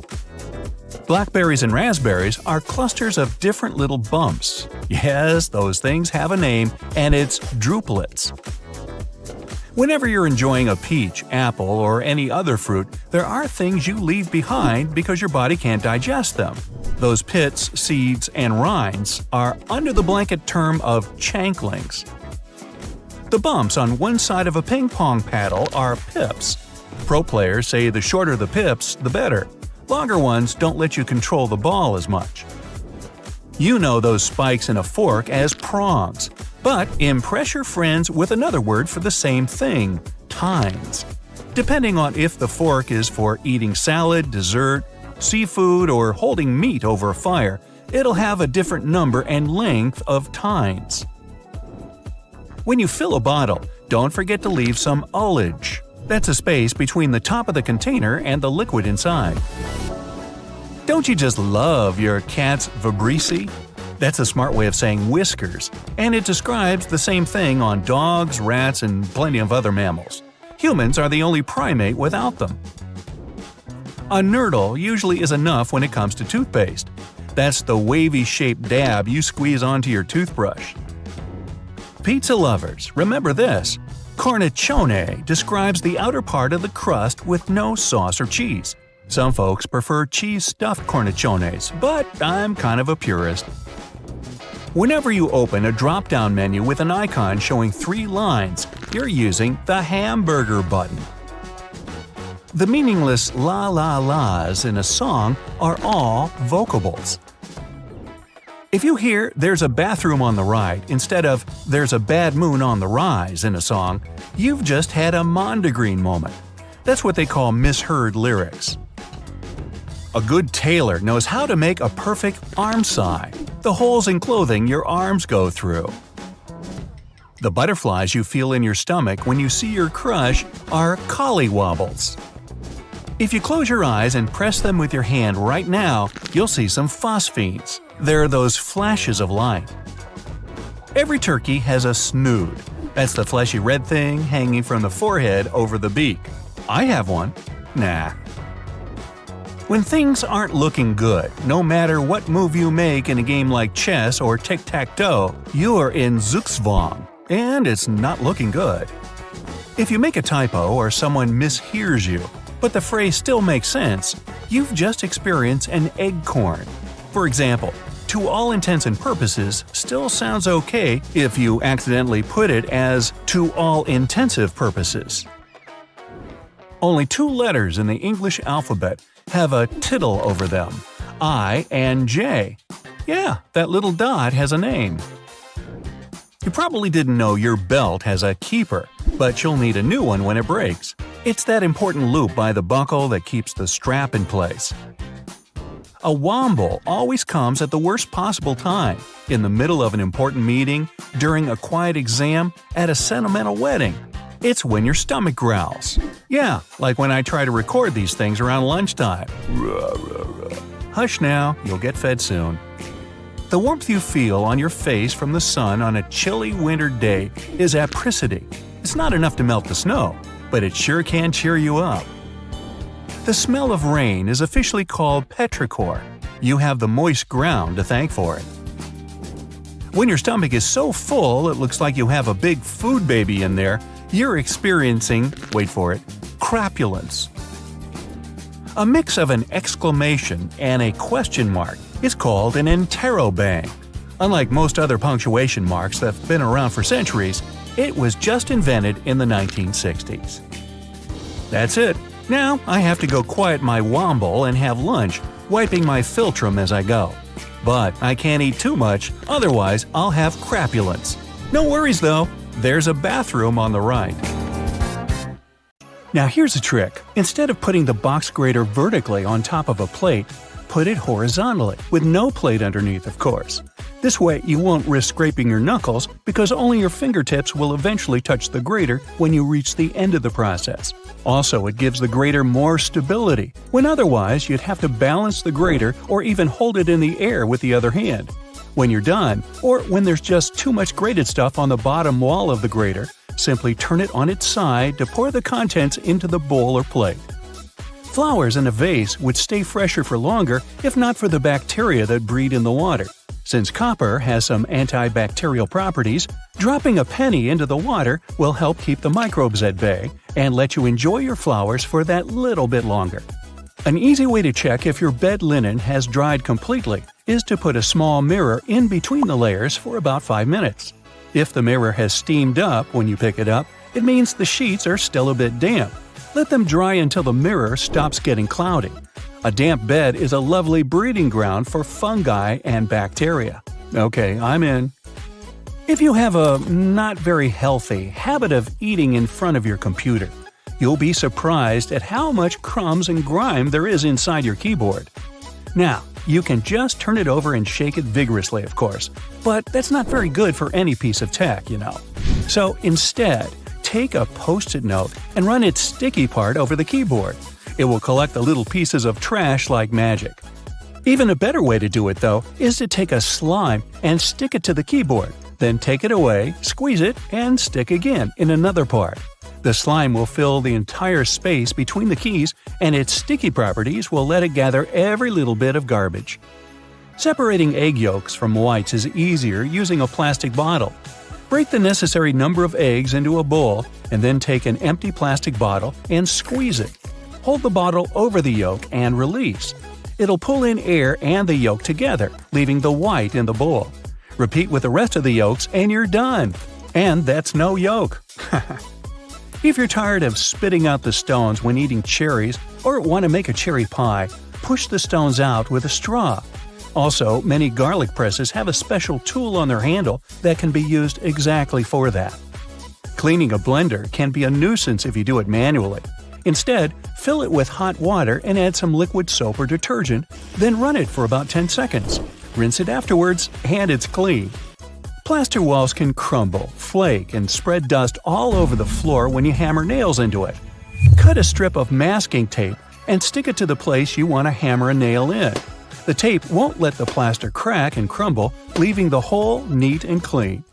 Small scratches and dents on wooden furniture can be removed with some toothpaste or a walnut. For toothpaste, rub a pea-sized amount of it into the scratch until it's gone, then wipe the leftovers with a damp cloth. For a walnut, take a half of that brain-shaped nut and rub it into the dent. Then rub the area with your fingers and buff it with a soft cloth. This will help the wood absorb the oil from the nut, making the scratch sealed and gone. The sticky residue on jars left after you remove the stickers won't be easily removed by water and detergent. So, take some vegetable oil instead. Soak a cotton pad in it and wipe the sticky surface. Let it sit for a while and then wash the oil away together with the residue. If you can't comfortably reach the wick of a candle with a lighter, take a stick of spaghetti. Light up its end and you'll get a burning stick that's easy to use for hard-to-reach places. Now, next time your razor blade's getting dull, try rubbing it backwards on a pair of jeans for regular upkeep. Not while you're wearing them, of course. Make sure you keep the blades dry, too, or even kept in mineral oil. That'll stop them from rusting. Keep all those jelly, ketchup, peanut butter, and mayo fresher for longer in your fridge by turning the contents upside down. This creates a partial vacuum inside the container, helping prevent mold growth. Storing ice cream upside down will prevent freezer burn, too. To bring your permanent marker back to life, simply put a few drops of rubbing alcohol into the felt material inside and shake. Once the felt absorbs the rubbing alcohol for a couple of minutes, the marker will be almost as good as new. Now, don't keep throwing away lettuce that goes black too quickly. Covering it with a dry paper towel and then placing it in an airtight container will help it keep fresher for much longer. This goes for any leafy greens you've got leftovers of. That sharpish bit sticking out of the cap of your favorite cream is there for a reason. These tubes are usually sealed with foil, so unless you love breaking your nails trying to open them, just flip the cap over and push. Your bobby pins might not stay in place if the grooves aren't facing the right way. They should always be on the bottom, close to your head. Still coming loose? Well, put a squeeze of hairspray right onto the bobby pin before you put it in your hair. Now, your cotton rounds pack has those strings on it, so you can hang it on a handy hook in the bathroom. But there's no need to loosen and tighten it back up every time. Check out the bottom of the pack. It has a perforated line. Tear it open carefully, and you're good to go. 2 zips too much? Maybe, but they come in handy as a clever anti-theft device. Just lock them together. Now no one can open your backpack. Don't have a lock on you? You can also tie them together with some string, or even just a paper clip. Anything to slow those pickpockets down. That tiny little button on the back of a shirt collar is used to hold your tie in place. Hey, you don't want your tie trying to escape back there. Shoe manufacturers care about their customers, so most running shoes now have a special anti-blister system pre-installed. Sounds intense, but it's basically just that extra hole on top of your sneakers. Make a loop with the extra hole, inserting the lace backward. Cross your laces and put them through the loops. Now pull the laces down to lock your foot in place. Now run. Yeah, go ahead.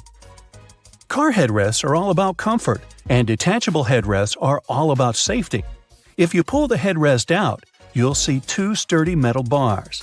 If you ever get locked or trapped in your car, you can use the bars to smash the window and get out. If you've got some pesky parsley stuck in your teeth, try this tip. It can be hard to get it out with loose floss. You need more tension, so just tie it in a knot. It's not an accident that soy sauce bottles have two spouts. The sauce is liquid and it flows out of the bottle pretty easily once you turn it over. Most Asian food lovers have spilled it at least once in a lifetime. That's why nowadays, restaurants prefer serving soy sauce in special bottles that have two spouts. This design allows you to control when and how much sauce will come out. Just put your finger on one spout when you pour the sauce through another. If you press your finger tightly to the spout, the sauce will stop flowing, and if you remove your finger, it'll flow again. And don't forget to ask your server, "Hey, wasabi!" Alright. A hair straightener is an excellent tool, not only for treating your natural curls, but also for fixing crumpled money or documents. You can also use a regular iron for this purpose. Just make sure you don't turn on steaming mode, otherwise there's a risk of damaging the paper. Hair bands are good not only for getting your hair done, but also to open a glass jar with canned food. Your hands might slip on the tightly closed lid, and if you don't open the can from the first attempt, your palms tend to get sweaty, making the task virtually impossible. So, put a hairband on the lid to fix your hand and make your grasp stronger. A simple rubber